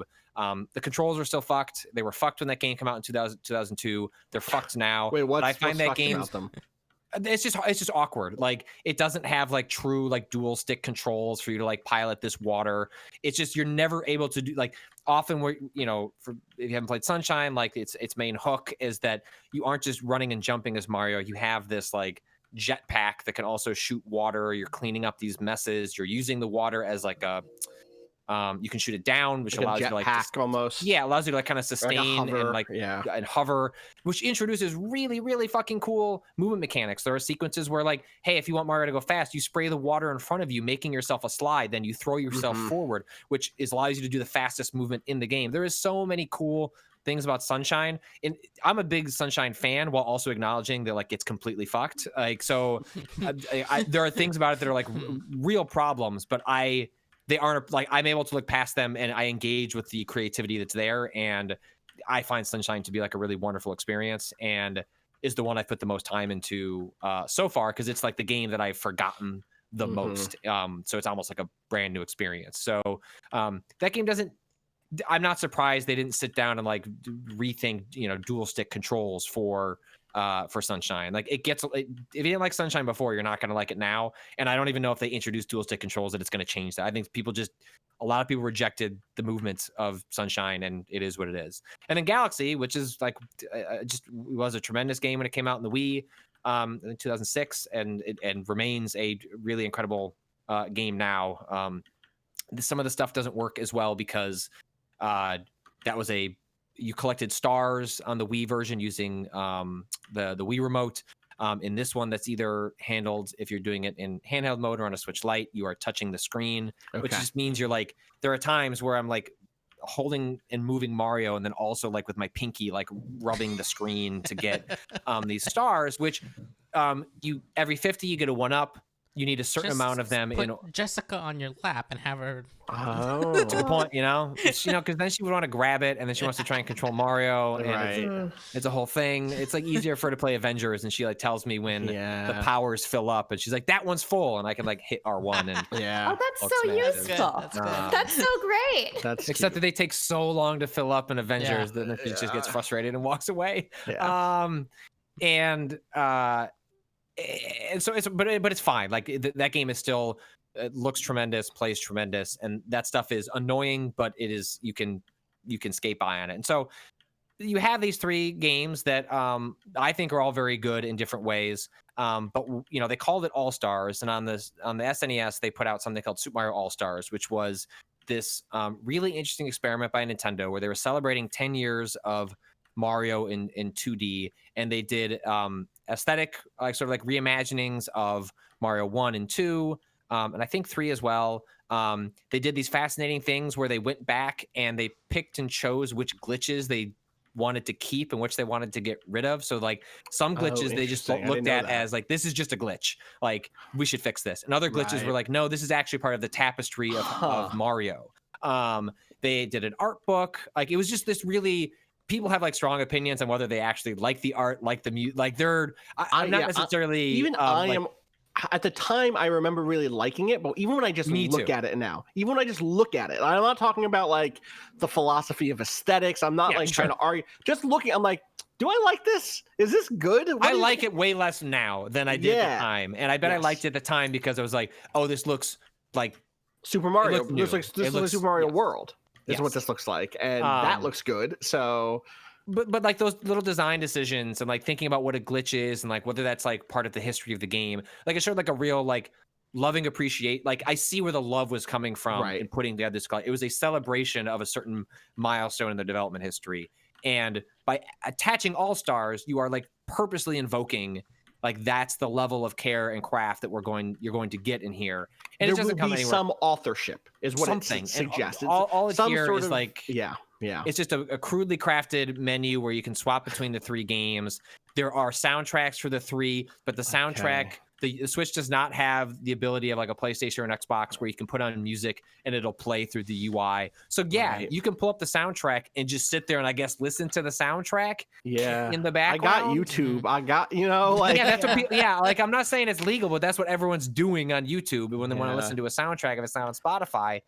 There's no artwork, there's no behind the scenes. There is just, maybe this is a consequence of COVID. It would not shock me. But it just you know, it's not lazy, but it's boring. And it doesn't show a real appreciation for the importance of these 3 games. And so I understand, you know, that combined with it's only going to be a limited physical run. It's only going to be available in digital till the end of March.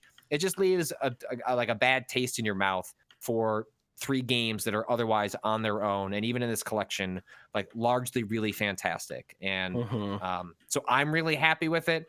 But if like you've played these games recently, they could, you know, there are better versions of these games emulated. Like there is a PC port of Super Mario 64 that people did. 60 frames a second, runs in 4K, like full camera control.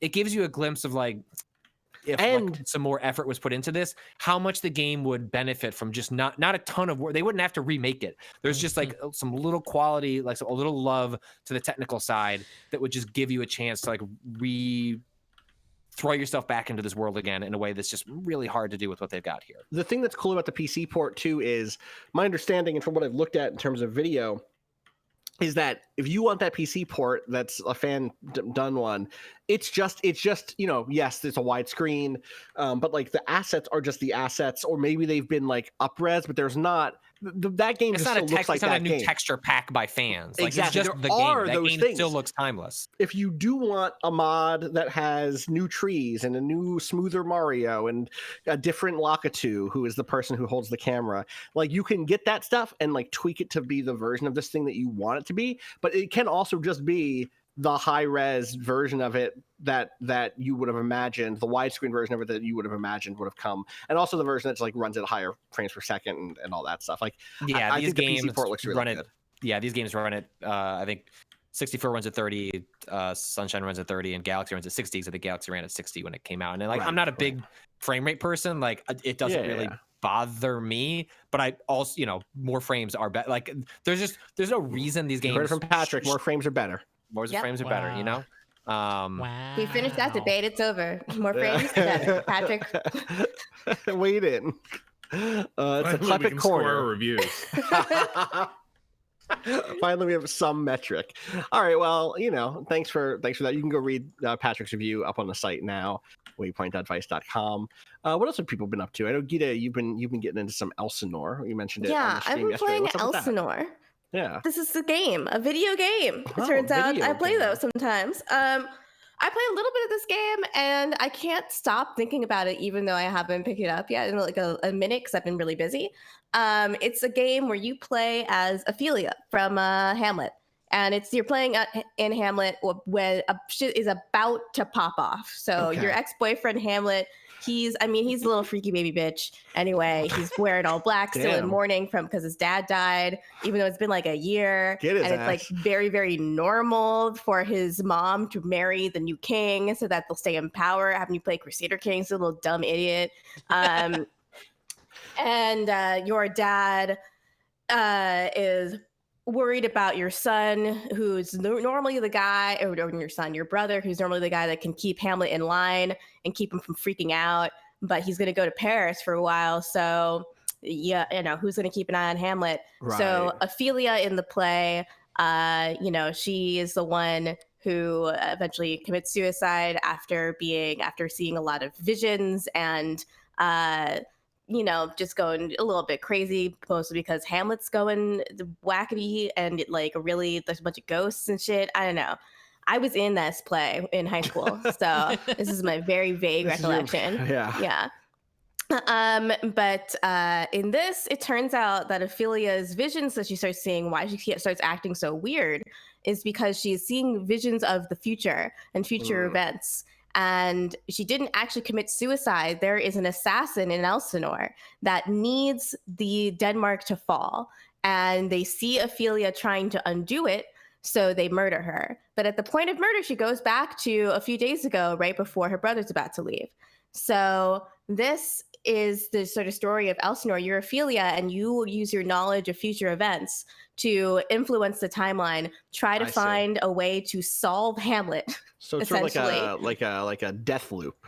Yeah, it's a lot like Deathloop, actually. I immediately thought of it yesterday during that presentation where they talked about how certain things will happen every day. Well, yeah, the playwright that writes the play that makes Hamlet confront his father's murderer he'll arrive at the same time every day. And you will know you have the opportunity to eavesdrop on or meet up with Hamlet and try to dissuade him or tell him information, tell him leads that you've picked up. Right. So you've got this other, you've got a journal, and that will show you all of the mysteries you're trying to solve, as well as all the leads that you have gained on those mysteries, and you can use those leads when you have conversations with other characters to talk to them and ask them about things. So one time I tried to tell, the queen that her dad murdered, her new husband killed her old husband, and she just got really pissed at me. So it doesn't always turn out the way that you'd like. You'd need to have proof. Right. You can't just roll up in here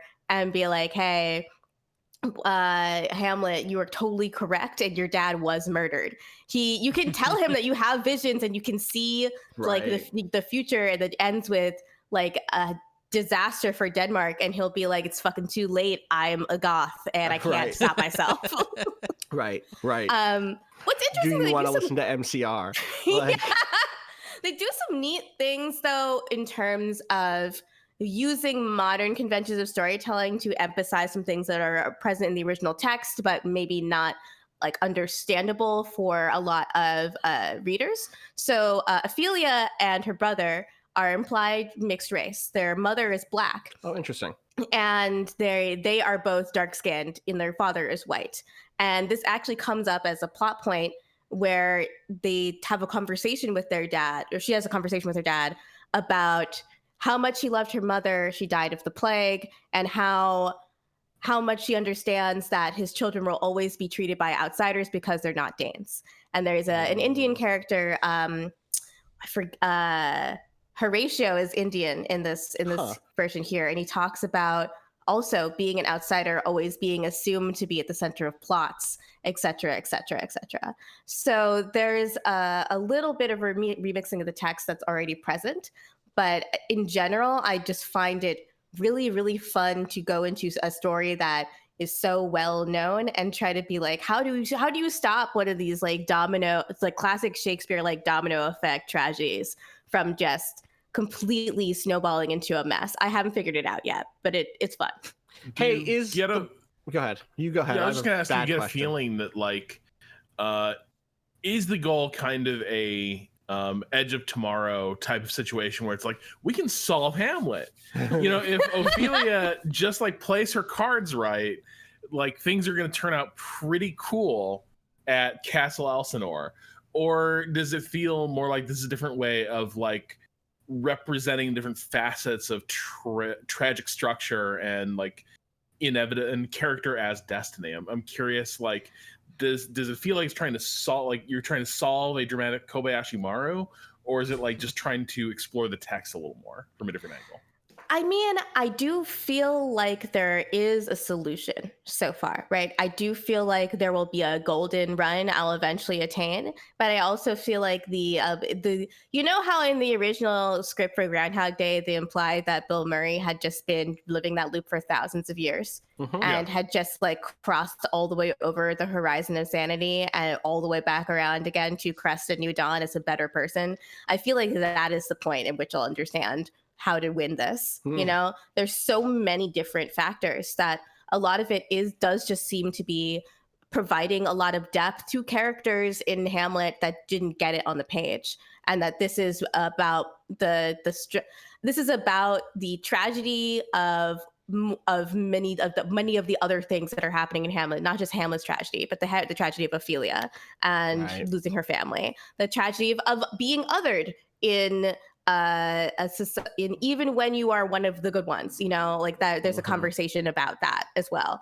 The tragedy of being a woman in these times, the tragedy of just feeling like something is inevitable, something that you can't stop from happening, is just going to happen no matter what you do. I do feel like once I've figured out this Kobayashi Maru, I will have seen the tragedy of Hamlet from a lot of different angles, like so many different angles, that I'm not sure it'll feel like a victory. Like the tone there is like you can change things, but by inches. Right. So my question is, Welcome to the Black Parade just about Hamlet? I think so. Honestly, I hadn't thought about this until I made that joke, and then I looked at the lyrics, and I was like, wait a second, wait, is this just about Hamlet? I mean, when I was a young boy, my Yeah. father brought me into a city to see the marching band. Yeah, that's so One far. day I'll leave you a phantom. You know, One day, yeah, and I'll come back and I'll tell you I was motherfucking murdered. I was murdered, motherfucker. You gotta avenge me. Yeah, do or die. You'll never make me because the world will never take my heart. Like sure. Anyway, anyway. Thank you for this update on Elsinore. I've like wanted to watch Elsinore for a while, or play Elsinore for a long time. I saw that our friend Michael Lutz was playing it. He has a PhD in Shakespeare. I missed the stream. But I was like, his stream yet. But yeah, he and Cameron Kunzelman are both doing a playthrough on Range Touch. Oh man, we should go check that out. It's super fun. I really like it. Yeah. Anyone else want to shout out something they're playing? Rob, I've been playing a racing game. It's not really like a real racing game, but it's like a racing game. You know Sumo Digital?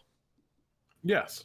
They just put out a game called Hotshot Racing, which has the most it's like a Daytona USA meets a kart racer meets like Outrun. It's like extremely. That sounds like three good things. It's really, really good. It's really bright and colorful. It has that kind of early polygonal look. Everything is so bright and warm. Everything has just like it has that good drifting from Sonic All-Star Racing. It doesn't have any like items in that Sonic Racing way, so you're not gonna like. I don't know what the Sonic items are. I don't remember what the Sonic items are, so I'm just gonna say blue shell. You're not gonna get blue shelled. There's just like drifting, speed boosting, and I think those are the big ones. Probably drafting also, and it's just it's whatever, $15-$16, and I'll probably play it on my upcoming nighttime stream just to give me a little boost of energy. It's just like it's nice to play this style of arcade racer. For sure. I think the big difference, I almost wish it was more like Outrun, where in Outrun, it's like you do a section of a map and you go to a new section of the map and it connects. I almost wish it was that, but it's like a track racer where you just go through these really pretty, again, like Daytona USA, virtual racing, like that era of arcade racer is the vibe, but with some updated, like it's a version of that with big blocky polygonal graphics, but it's like the sort of blocky polygonal graphics you can get when it's a choice to make those graphics, and that's not just what the hardware can do. I've been really enjoying it. I'm early still. Like I've only put a couple of hours into it, maybe. It's pretty sensational. It's I must say, sharp, man. Yeah. You should check it out specifically. This is definitely an example of like one of those things where it is evoking a past aesthetic, but no game from that era actually could ever look like this. Yeah, exactly. Yeah, I'm super into that. I have been playing a more conventional racing game. Damn. In a series that is, I think, somewhat closest to your heart. Okay. I'm playing Project Cars 3. Yeah, Project Cars. Hell yeah. When is that out? And I think it's out right now. Oh, okay. It is. Yeah, it is. Yeah. It is. Came out in late August. I missed this somehow. So here's some issues with Project Cars. In general, or this new one? The whole let's you know what? History lesson time. Yeah. Slightly Mad Studios is a racing racing game developer that made a number of games with a Swedish publisher called Simbin, and they were part of a lot of really well regarded like GT racing games. Then they made they partnered up with EA and made Need for Speed Unleashed, which was like a more sim-like approach to Need for Speed games, and it was all about like the violence and power of high performance racing. Like it was kind of a progression mechanics racer where it's like, you start out driving like a Mazda Miata or something, and then you work your way up to like a Italian supercar or something like that. Yeah. So it was definitely one of those, but like the idea was it was all about improving your racecraft and also just making it feel like you are being violently thrown around by these cars, because they are driving these is by all accounts like kind of just a very different sort of experience. They like Need for Speed Unleashed kind of tapered off. They didn't continue it after not Unleashed, I'm sorry, Shift. Need for Speed Shift. Right. They tapered off after Shift 2, and then they crowdfunded Project Cars. That was like a big deal, I remember at the time. Yeah. And it was probably the crowdfunding, but also this was kind of them being like, we're going to make just a kick-ass sim. It was not just a Kickstarter also. It was like a very unique model with, I want to say with like development. Right. And like profit sharing was involved and there were Yes, tiers I made a profit on backing that game. Yes. Wow. Wild. Like in a surprisingly good return, I might add. Damn. Like I am pretty sure like it was like pay $80 for access to the alpha. Yeah. And so I was like, I don't know if I can do $80 for a video game. That's criminal. In Western dystopian hellscape, will people ever be charging more than 60? Anyway, so I did it, and then like for like literal years later, I started getting money back. And I'm pretty sure like I ended up making like $100 back. Okay. So like 20% return on a fucking I should have backed it more. I'm mad at it. Yeah. Anyway, so this is like Project Cars. You played it, and I recall you really liked Project Cars. I did. I really liked the first Project Cars, which was interesting because it was I had played some sim racing stuff on PC years prior, but had kind of left and what counted as sim stuff on console, right? Like I played Gran Turismo is really what I'm saying. Like growing up with PlayStation consoles, each one of those that came out, that was like a fun thing I did. Sometimes I played them with my grandfather, who's a big NASCAR guy, and like talking about cars with him was fun. But then I kind of stopped, and then I came back to review Project Cars for GameSpot, and it was there was something about its like desire to do just that one thing with very little compromise, to be the racing game, the racing simulation for people who wanted a racing simulation, using a pretty wide variety of cars, but not needing to, and maybe this is because it was crowdfunded, not needing to appeal to that broad crossover audience in the way that most big budget racing games still need to do. Even the ones like Need for Speed Shift that fundamentally want to be like a little more simmy still have to try to make that reach out. Or, I mean, you look at something like Gran Turismo Sport, which refused to do that, and I think failed to find an audience or a large audience in part because of that. And there was something about it that just captured me. I think part of it was just like, I liked the assists. The assists felt smart, but they didn't feel like they didn't make me feel like I wasn't engaging with what the racing game was. I was still doing what was necessary to be that racer. And I got a lot of joy out of just like learning a track, coming to understand. Like, I remember qualifying with a good time for the first time in that game on a track and being like, whew, I worked for that. I really had to I had to run this track over and over again. So I really understood the turns. I really understood this specific car, the way the car was tuned, etc. And it was fun, partially because like, this isn't my genre, but this is a really good example of why people like this genre. Like maybe getting into a really good edition of a sports game. I mean, it is a sports game, right? But MLB The Show or something where you're like, oh, the heart of baseball is here. I now understand what it is that people get from stat tracking, from seeing the way a story with a pitcher on the mound and the batters coming. Like I internalized part of what came along with this fandom, and that game really sold that for me. And then I didn't touch Project Cars 2, and I didn't follow this because I'm a bad fan, I guess. Well, so this is where it gets weird. So in that meantime, Slightly Mad was bought by Codemasters. They were acquired, and there was other weird shit too. Like at one point, the Slightly Mad CEO was like, "I'm going to create a console," and everyone was like, "Cool, we're going to get acquired."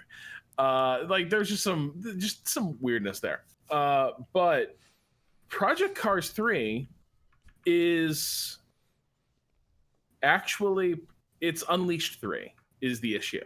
And I think people are pissed about that. Because like, so, and I'm pretty confident in this because I was just playing Need for Speed Shift. I was just replaying that for the first time in ages. Yeah. And like moving from that to Project Cars 3, I'm like, I think some of the tracks are effectively in Project Cars 3 as well. Like there's a desert track that I'm like, this is the same place. I remember this turn onto a highway overpass like exactly. Yikes. And being a shift game is not a bad thing, but people like really liked what Project Cars was doing, because in some ways like it was a really good feeling competitor with like it was a good like halfway point between some of those really hardcore sims, right, and then things that are considered a little more accessible like Forza. And this is much more, hey, this is Project Cars 3, but we've gone back in that sort of progression-based RPG direction, and the car handling is way more forgiving and arcadey. Okay. And that is, I think, not playing well. And I'm actually, I think there might have been some bad decisions there too. Like it's this weird, it's halfway between like, it's more accessible. The cars are easier to drive, but also, it's a real fucking rule. Like this game's a bit of a cop. Like so they keep doing these things where it's like, you got to go set a fast time. You got to go on this track and set a fast time. Tuscan Hills, go like race through the Tuscan Hills and see if you can like beat these times to progress. I'm like, cool. I love time trials. Those are fun. They have really strict racing boundaries enforcement in this game. Like to the point where if you go over a curb, they invalidate your lap. But that doesn't sit well if the rest of the design has leaned towards, maybe not pure arcadiness, but that sort of looseness that comes in an arcadey racer. Right. So like, yes. So for instance, you're like racing down these hills, and you know how like there's sometimes the switchback corners on a hillside road, and of course you drift through them. Of course you're going to like swing the car out and throw its back end around, and you're skidding around. Yeah, it's fun. Awesome. And you're like, this rules. Yeah. Well, imagine if one of your tires goes up on the grass, like off the track, and immediately the game is like, what did you just fucking do? Did you just go off the racing line? Did you just exceed track limits? Did you just disrespect this track like this? This is the king's sport. So instant invalidation of lap time, and you just have to re-rack and like try again from the start. There's no like flashback feature like is in a bunch of that's like games. A standard thing in console racing games at this point. So it's really weird where I'm like, I'm playing, I'm like, cool, you know, for a long time I would have loved like a new Shift game. I think I also would have loved a new Project Cars game. I don't think I'm here for whatever this combo uncanny marriage between the two. Yeah, that's a bummer. Because it's trying to invite you to be like, hey, just throw these cars around, have a little fun. Not like that. Also, it's woo! Yeah. Too much fun. Stop it. Yeah. God. Well, you know, we can't always get what we want, unfortunately. But I will say, speaking of racing over the Tuscan Hills, I do want to quickly shout out the thing that we kicked off this stream with, which was our Crusader Kings 3 stream, in which Gita, Rob, and I played took over the life of Robert the Fox, aka Foxy Rob. Foxy Rob, baby. Foxy Rob, who was a Duke of Sicily at the start of our Crusader Kings game, and quickly ascended to the king of, well, I shouldn't spoil anything. You should go watch that stream. We made those Tuscan really Hills run red with blood. Those Tuscan, let me tell you, we were whipping all over those Tuscan Hills, baby. That game is so good. We can't go down another Crusader Kings rabbit hole again because we've done it every episode for the last 3 weeks, but do go watch that stream at the top of the Save Point archive, which I think will still be just up on Twitch right now. After Save Point is over, just hit play and just let it run for however many hours it goes. That game is just so fucking good. I like sitting down with other people to play it is so enjoyable. Seeing those systems come together, talking through decision making with y'all, it was so fun. And it made me play the game in ways that were different than I normally would have. I'm talking it over with friends. I feel like this is another game where you're not David, your name's Patrick. I don't know why I almost called you just David. It's because anytime I mention a name on this podcast, it's my boyfriend. Anyway, I feel like last week, or maybe even Monday, at what is time, Patrick is talking about Spelunky just being a collaborative experience for him, and how much that game is dependent upon being a part of someone watching a stream or streaming yourself.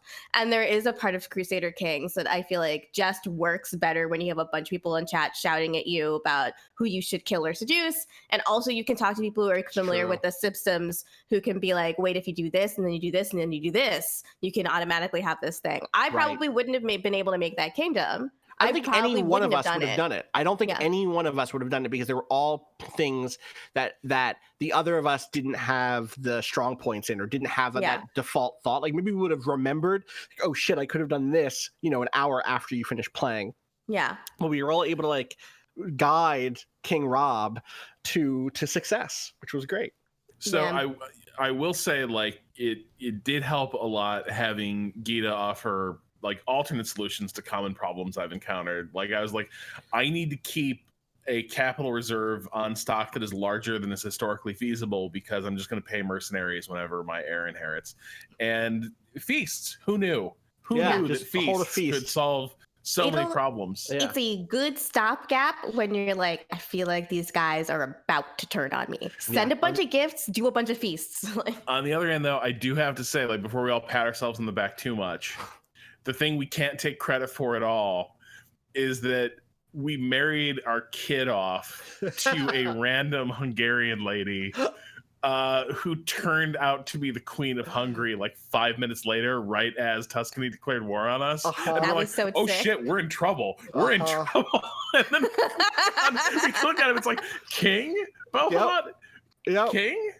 What's amazing to me is if you go back and watch that stream, the thing that happened is we were like, we want to play in the Mediterranean, maybe we want to do Islam, do we do Catholicism, what do we want to do? I was like, well, what's going on in Sicily right now? And we clicked this guy whose name was Robert the Fox, and we saw the motto of his house, which was God's hand made wonders, God's hand made me, which and we were like, we got to play this guy. And it turns out, like everyone in a Crusader Kings game, it's like, oh, this is a real person. Maybe not everyone. There's a lot of composite characters and estimations of people and stuff in there too. But he was not just a real person. Ended up being the person who unifies Sicily, and then more importantly, his son ends up being real hot shit and leads the first crusade, which bad, don't do the crusades. Don't do the crusades, but I guess we picked the Crusader King is what I've realized. Also, someone sent us First Class Hack on Twitter sent us apparently another princess at the time who was also a historian described that son.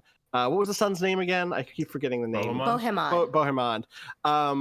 Thusly, I'm just going to read this description of our character's son. The sight of him inspired admiration. His stature was such that he towered almost a full cubit over the tallest men. He was slender of waist and flanks, with broad shoulders and chest. He was neither taper of form nor heavily built and fleshy, but perfectly proportioned. One might say that he conformed to the Polyclidian idea. Wow. The skin all over his body was very white, except for his face, which was both white and red. His hair was lightish brown. Whether his beard was red or of any other color, I cannot say, for the razor had attacked it, leaving his chin smoother than any marble. However, it appeared to be red. His eyes were light blue, and it gave him some hint of the man's spirit and dignity. This princess lady sees a little bit of razor burn, and she was like, I could just eat you up. I could just devour you. You are my Crusader King, actually. So we picked a good character to start with. Truly hilarious that we found the Crusader King.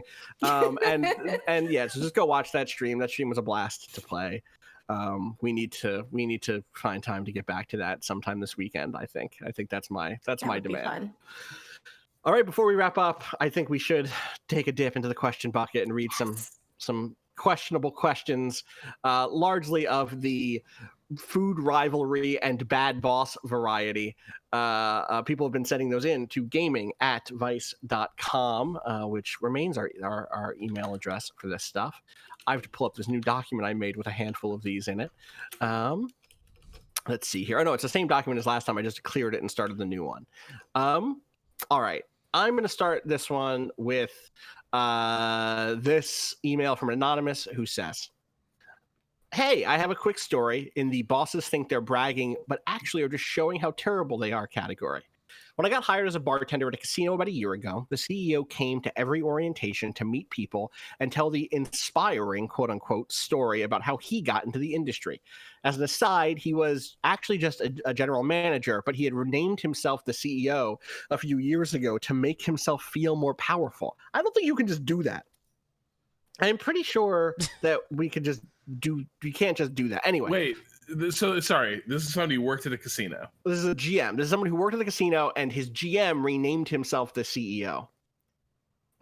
That's weird. Okay. That's weirder already. The story is that when he was in his 20s, he was working his story is like here's how I got into the business story, is that when he was in his 20s, he was working the late shift at his father's bail bond office when his girlfriend called when his girlfriend called to ask him to walk her home from a casino. He'd never gambled, but when he got to the casino, he decided to throw $10 into a slot just for fun. He got lucky and won $10,000. Obviously, he was celebrating, but when the slot tech came over to pay him out, the tech supposedly said that our GM had, quote, college boy hands, and that he had never worked a day in his life. Our GM said that from that moment on, he didn't care about the 10 grand and literally stayed up all night angrily thinking over what the tech had said to him. By morning, he promised himself that he would become a slot tech to prove him wrong. Long story short, he became a tech and worked his way up from there to GM over a decade or so. He even said that he would see the tech at industry conventions every year or so, and every time he rubbed his promotions in the tech's face. What is so wild to me about this is that our GM told this story as if it were proof about how driven he was, rather than proof that his ego was so fragile that he structured 10 years of his life around proving some random guy wrong. And the wild thing is, at the end of that, he became a GM and famously never came out onto the floor or did anything. 10 years in order to spite a guy and then prove him right. Bosses truly never to cease to amaze with their lack of self-awareness. Can't wait for all of us to win the union and see his face when he's to sit down and negotiate with us as equals. Thanks for all the good times, Anonymous. Thank you, Anonymous. Oh, what so a miserable union election. It sounds like it. Fuck that guy. Fuck that guy. Yeah. I'm gonna link people to this document so you can read one. Patrick, I know you got to get out of here soon. Do you want to read this just next email and then bounce? Sure. Okay. This one comes in from Piper. I'm just gonna make it the top one in this document for you. Oh, I got it. Okay. Piper writes, "Hi, Waypoint crew. I was raised in the home of Little League Baseball, situated smack dab in Pennsylvania. Growing up, I had always thought there's only one type of pizza because every single mom and pop pizza shop around this area has the exact same pizza. Apparently, there was a pizza shop in the 80s that everyone loved. Throughout the years, people would leave and open their own stores, very obviously copying the recipe. Now we have, no joke, 7 pizza shops in a 10-mile radius of a large town that all serve the exact same pizza. They take the same amount of time to make, the same crust, the same cheese, even the same sauce. A new shop has recently opened and people are promoting it as this groundbreaking, an amazing place that makes, quote, the best pizza you'll ever have. Ooh. It's okay pizza, not too terrible and not amazing either. People have been so desperate for better pizza that this place is selling out materials by 11 a.m. every single day throughout the pandemic and before. They take pre-orders for pizza. Sony should take some notes. So yeah, this has sent shockwaves through the local pizza businesses. Not only are all these copy-paste pizza shops dealing with the pandemic, a new kid is on the block, and they're slinging slices. They're slinging slices, They're baby. slinging slices. I'm very interested to see where this goes after the pandemic. Will these generic shops fold? Will they try to innovate? Either way, it's going to be a wild ride in the world of pizza. Thanks for reading, Piper. That's so good. That is so I'm good. dead serious. There is Vanity Fair, GQ, like there is there is an actual story here of like someone just like adding some Mexican cheese onto their pizza and being like, ha, like I've mixed it up, and the town going wild. So the question I really have though is like, so that local pizza that like dominated the 7 pizzerias until like the newcomer, okay, the pizza with no name, like rode into town. Yeah. Is it good pizza? Because like that for me is the real question. Is like, is there some sort of like Uber recipe that somebody discovered in that town and was like, this is it. Like we hacked pizza. Like this is the best pizza you're gonna make in this area. But people got tired of it. and like now they're just throwing themselves at whatever's new. I'm really curious about that original pizza. Me too. I doubt it's 7 that places? good. I bet it's just fine. It's just like you get used to what you're used to. This was slightly better than what you've had before. Like I don't know that it's like a magic recipe as much as like you spend enough time in like the suburbs or like rural areas. It's like, yeah, this is like it does like the meter doesn't have to shift a lot to be like, damn, like this is the good, like, you know, once I moved to the suburbs, it was like great. Like most food is going to be pretty like chainy, and occasionally we'll find like a sushi place that's like, this is like, it's not good, but like, damn, this is way better than that trash that we tried before. It's like, this is a good ass sushi. And so I think this is like way more that situation where like one pizza is just like in an area where you don't have a lot of options was pretty good. And then it just like, it just propagated. Yeah. And the small New England town that I grew up in, my parents they met in Santa Barbara, California, and the one thing they can just never, every other thing they've been like, okay, well, I mean, this is just as good as we're going to get in the town that we live in. So this is good now. This is what we decided is good. Mexican food, for some reason, every time we go out to eat a burrito or something, they're just like, well, this isn't a fucking Super Rica taqueria, so I don't know what the fuck we're here. Fuck this. God. I just came a brainwave though. The burrito. A burrata cheese. Oh my god. Stuffed with no. I was like, where are you going with this? Burrata cheese is good. What are you stuffing it with? Carnitas. Beans. Pico de gallo. Man, maybe it's good. Other cheese. Maybe it's good. And it's keto. Just a license to make money. Just feel the lactose intolerance induced diarrhea episode I would get from that. You know, when there's a vaccine, when we can get together again, we're gonna go to Vice and we're gonna finally make the lasagna burrito. What was the name that we arrived on that? You remember? What was it? I want one though. People made it. Oh, they refined the recipe. It looked good. Incredible. It looked real good. Chat's gonna be on top of this. Chat's gonna have this in a minute. Please remember what our lasagna burrito. Yeah, Rob, do you want to take this next one for me? Sure. This is confused. Yeah. All right. Just gonna make the top one again. Hang on. Is it? Yeah, it's now the top. Is this our last letter? No. Why? Maybe Gita should read this because my browser is not updating well. So I'm like, at Waypoint. Yeah. I'll take it. Confusing Community College, rallying around a banner. Yes. Okay. A few years ago, I was working in the Instructional Technology Department at a community college. An announcement email went out at our biannual department meeting. There were two big things they were pushing that year. We're merging with another technology department and starting a new set of practices called Information Technology Infrastructure Library, or ITIL. This is pure academia, baby. I'm giving a bit of a preamble to explain the flyer of the meeting that hit our inboxes, which was all black background with the ISIS flag logo front and center. It's been 3 years now, so I don't know if I don't remember if he tried to Photoshop ITIL into the flag or not, but I think he did. When he was called out on it, he gave an incredibly lame apology about rallying around a new banner. I'm not sure how that was supposed to make it better, and how he was just trying to make something negative into a positive. The whole tone of the second email felt like he was trying to make it our fault for calling it out. Obviously, the meeting that year had a really fun vibe once we all met up. Sorry if this is a little light on details. I had to tap two other coworkers to try to piece together the quote-unquote logic behind this. Not that there's much. It's really fun to check in with, hey, remember our old boss who said the ISIS flag to promote a meeting? Why did he do that? Anyway, love the pod, Confusing Community College. But what the fuck, dude? What the fuck? Caliphate negativity. You're not. When I see an ISIS flag, I turn it upside down for ITIL. Oh. God. That dude. You're showing a correction on a previous flyer of mine regarding the terror group ISIL. You do not, under any circumstances, gotta hand it to them. Look, I'm just out here trying to establish the caliphate. The caliphate of good information security practices. Terrible. Nightmare. Wow. Kato, this next one is short. It's not. It's like an actual food question. Do you have this in front of you? Yes. Give me that one. If you're making trail mix, what are you putting in it? Regards, Waz. Fuck. Too much chocolate. Yeah. Oh, see, I don't want any chocolate in my trail mix.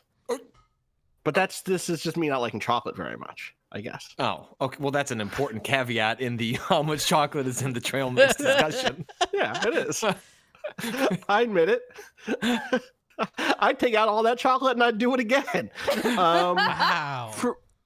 I don't know. So yeah, what for me, this is like nuts and raisins and like that vibe. Banana chips. I really like a banana chip in a trail mix.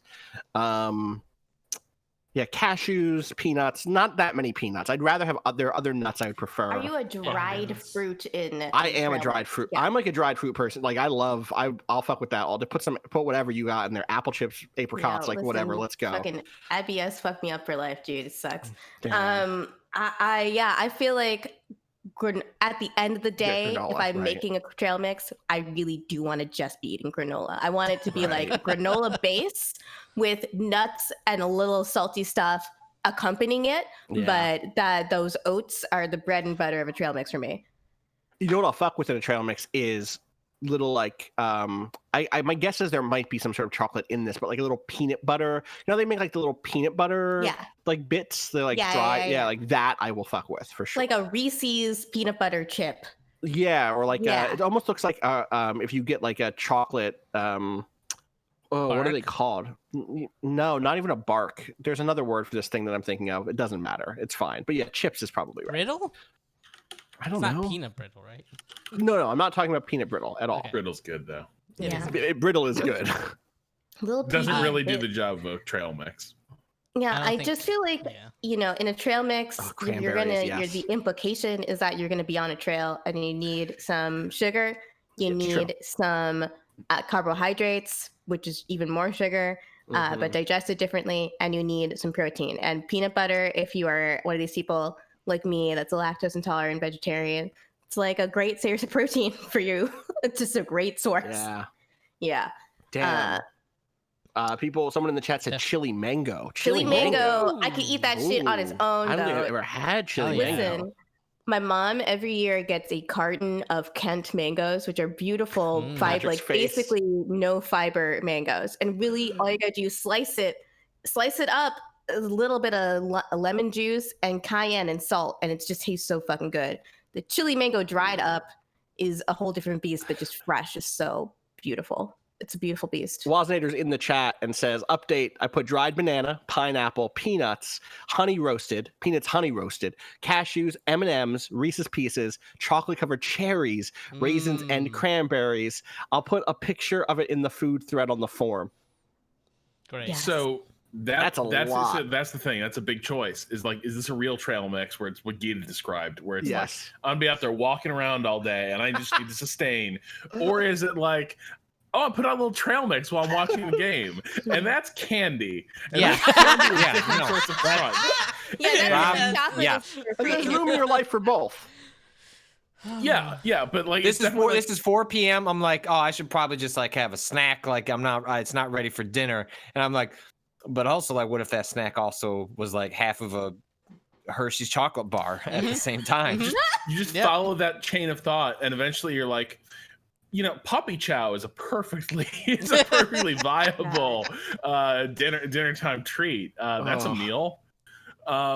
So it's it very much. Are you going in the candy direction, or are you actually like doing something with your life? That's kind of that's my okay. All right, I'm like a harsh fucking line to draw. Yeah. Rob's Acne Trail Cop. Here we go. Wow. Is that real? Is that real trail mix in your bag? When we see that trail mix, what do you got in there? This isn't real trail mix. Give me those chocolate-covered cherries. I'll need those. Look underneath Rob's desk. There's 20 bags of trail mix because he hasn't figured out which one he wants yet. That's actually the more Rob thing. Yeah. When you go to grab a handful of trail mix, are you aiming for a good mix of all the bits, or are you trying to eat certain parts of it? Because I feel like depending on you're saying you have the mix, and then you're in the moment of it's time for me to eat some of this mix. Yeah. I see.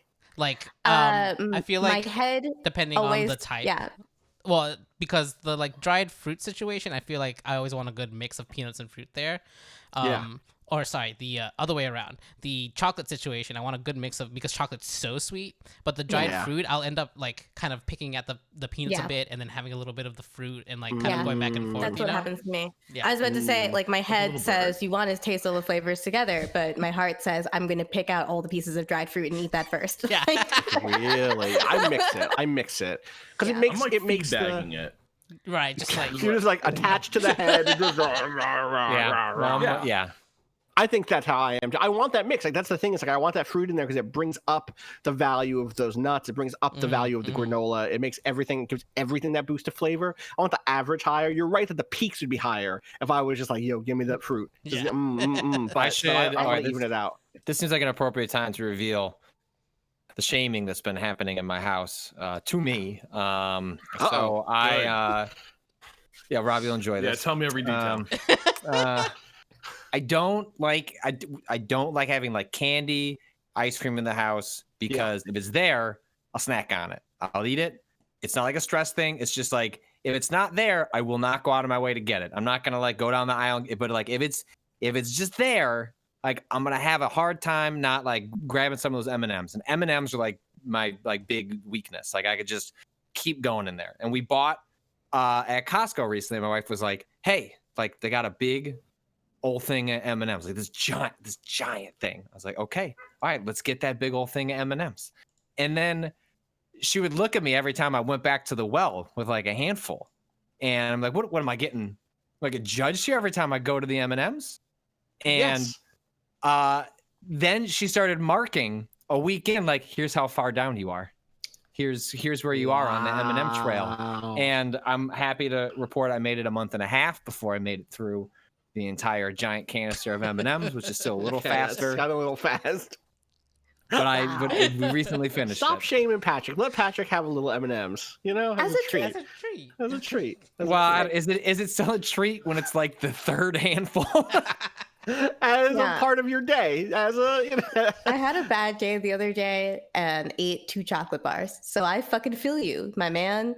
Like in New York, your proximity to a quality chocolate bar is like really intense. Like, cause you're just by a bodega at all times. And there's 3 bodegas on like within equidistant of my house. Wow. Yeah. So like so you can just think it. And and then fucking real. have it.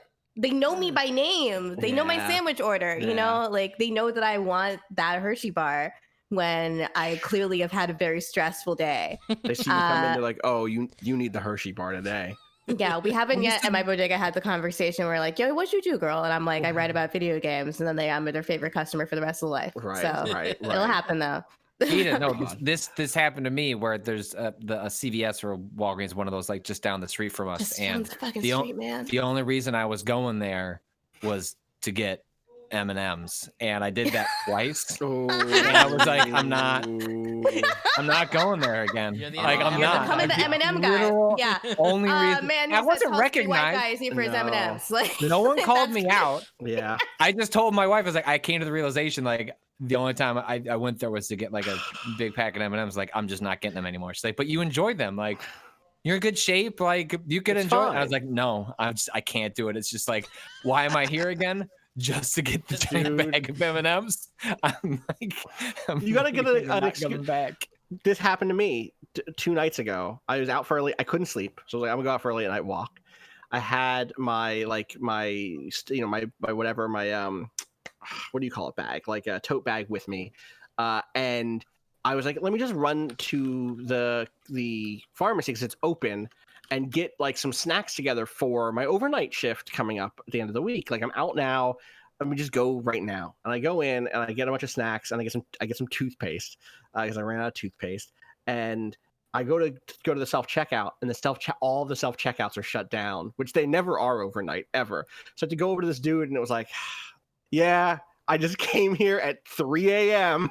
and just picked up a bunch of snacks and some toothpaste. I did not expect to have to talk to another human being. Please do not judge my life choices." And I felt judged. I felt a little judged. I'll be honest. You know, I would have been proud of you because, like, you got those snacks, we got the toothpaste, so like you're taking care of evening it yourself. out. Yeah. Take care of this. And eat That's it how it fresh with works. your little teethies. Right, exactly. What's your like bad decision, Candy? By the way, for me, like the thing that I love, but like I'm always like I should not have bought that. I shouldn't have done that. Is the Butterfinger candy bar? Oh, I can't even do Butterfinger, and it hurts my teeth. Yo, Oh, Butterfinger. You gotta really pick that out. It's so goddamn good though. They're so It tastes good. amazing. What is my Any bad candy, decision, including milk Candy? chocolate with dairy in it, is like I'm Sure. giving myself a stomach ache in the future. At You're this like, point. yeah, is it worth it at this moment? Yeah, I mean, the other day when I ate 2 chocolate bars, the next day I woke up and I was like, is this going to be the other day where I emergency DM Emmanuel and I'm like, I am on the toilet. I'm so sorry. God, what is it? It's I probably know something what it is for sour. me. What is it, Kato?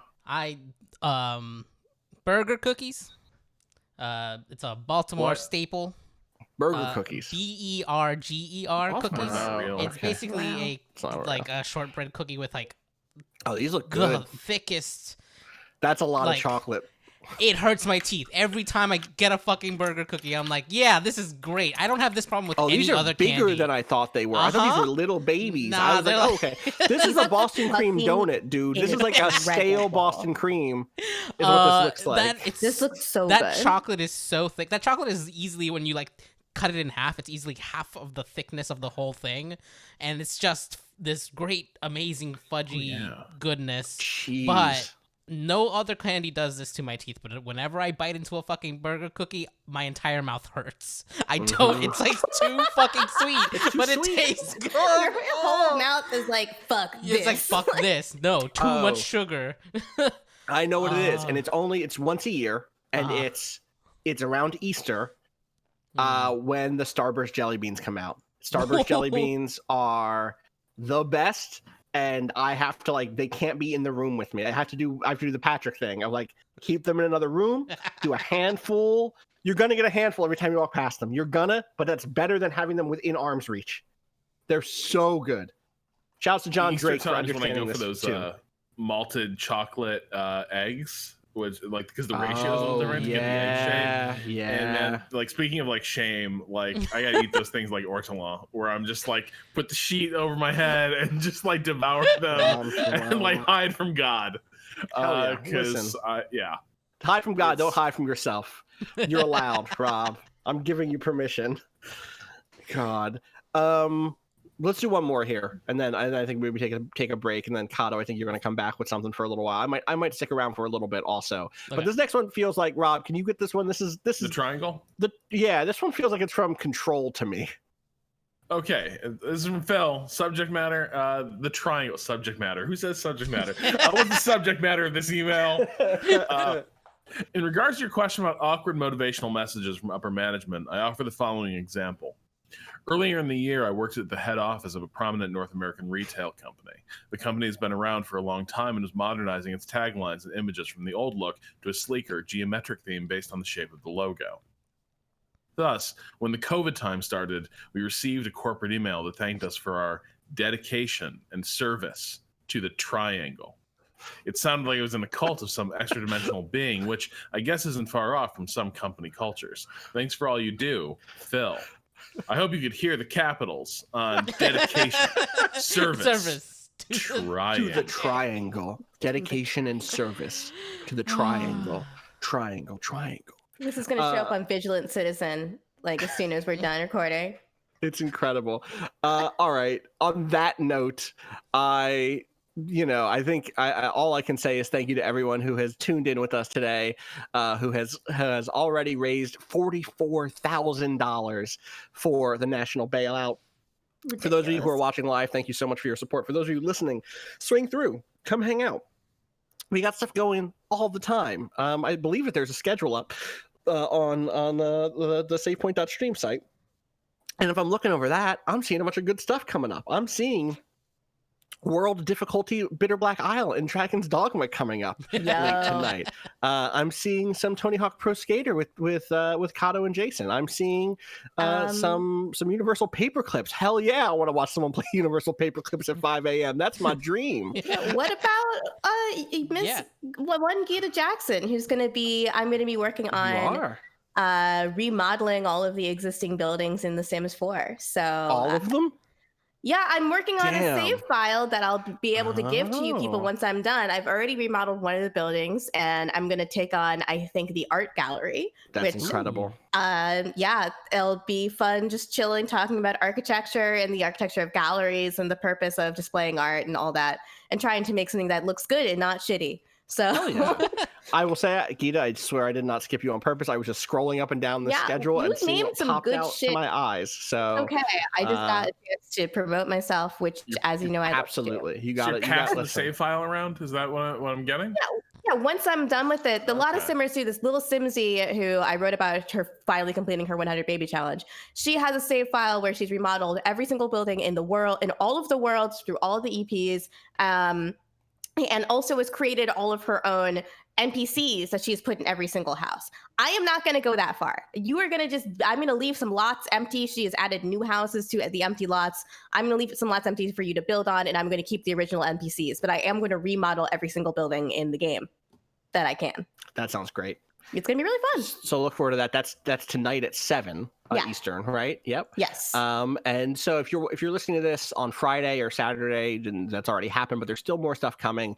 Please tune in, savepoint.stream. And if you've missed it, come watch the archives.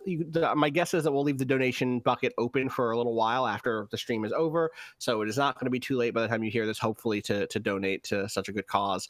Thank you again for everyone who's hung out. Thank you to Bowen for letting us use the track Miss You off the EP Pale Machine. Find out more about that at waypoint.zone/BOEN. Follow me on Twitter at Austin_Walker. Follow everything we do at twitter.com/waypointcado. Where can people find you?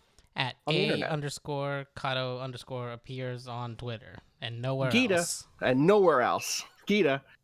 You can find me at XOXOGossipKita on Twitter and also on Instagram. I never updated though, but I'm on there. You are there. Rob. Yeah. You can find me A/B testing different recipes for Baltimore burger cookies or cat burger cookies or burger cookies recipe. Incredible. And Patrick. Ariel Shading says, "What is a handful of peanut M&Ms but trail mix that respects your time?" Wow. Thank you. Shout outs to Ariel. That is Shading. a piece of my heart. True, though. Shout out to Ariel Shading. Absolutely. All right. You already know what it is. And, especially right now, as we think about all of the ways at which, the disasters of the carceral system in our country are tied to capitalism, the many, many, many ways. Let me just say, fuck capitalism. Go home. And then go to savepoint.stream and donate. All right. I think Kato and I are going to be back in a second with some Star Renegades. And then I'm going to bounce and Kato's going to keep it going. And then what comes up after that? I just closed the schedule. Mega Man Zero with Love it. mods, Penny, and Cause, Sean. So we will be right back. Stick around.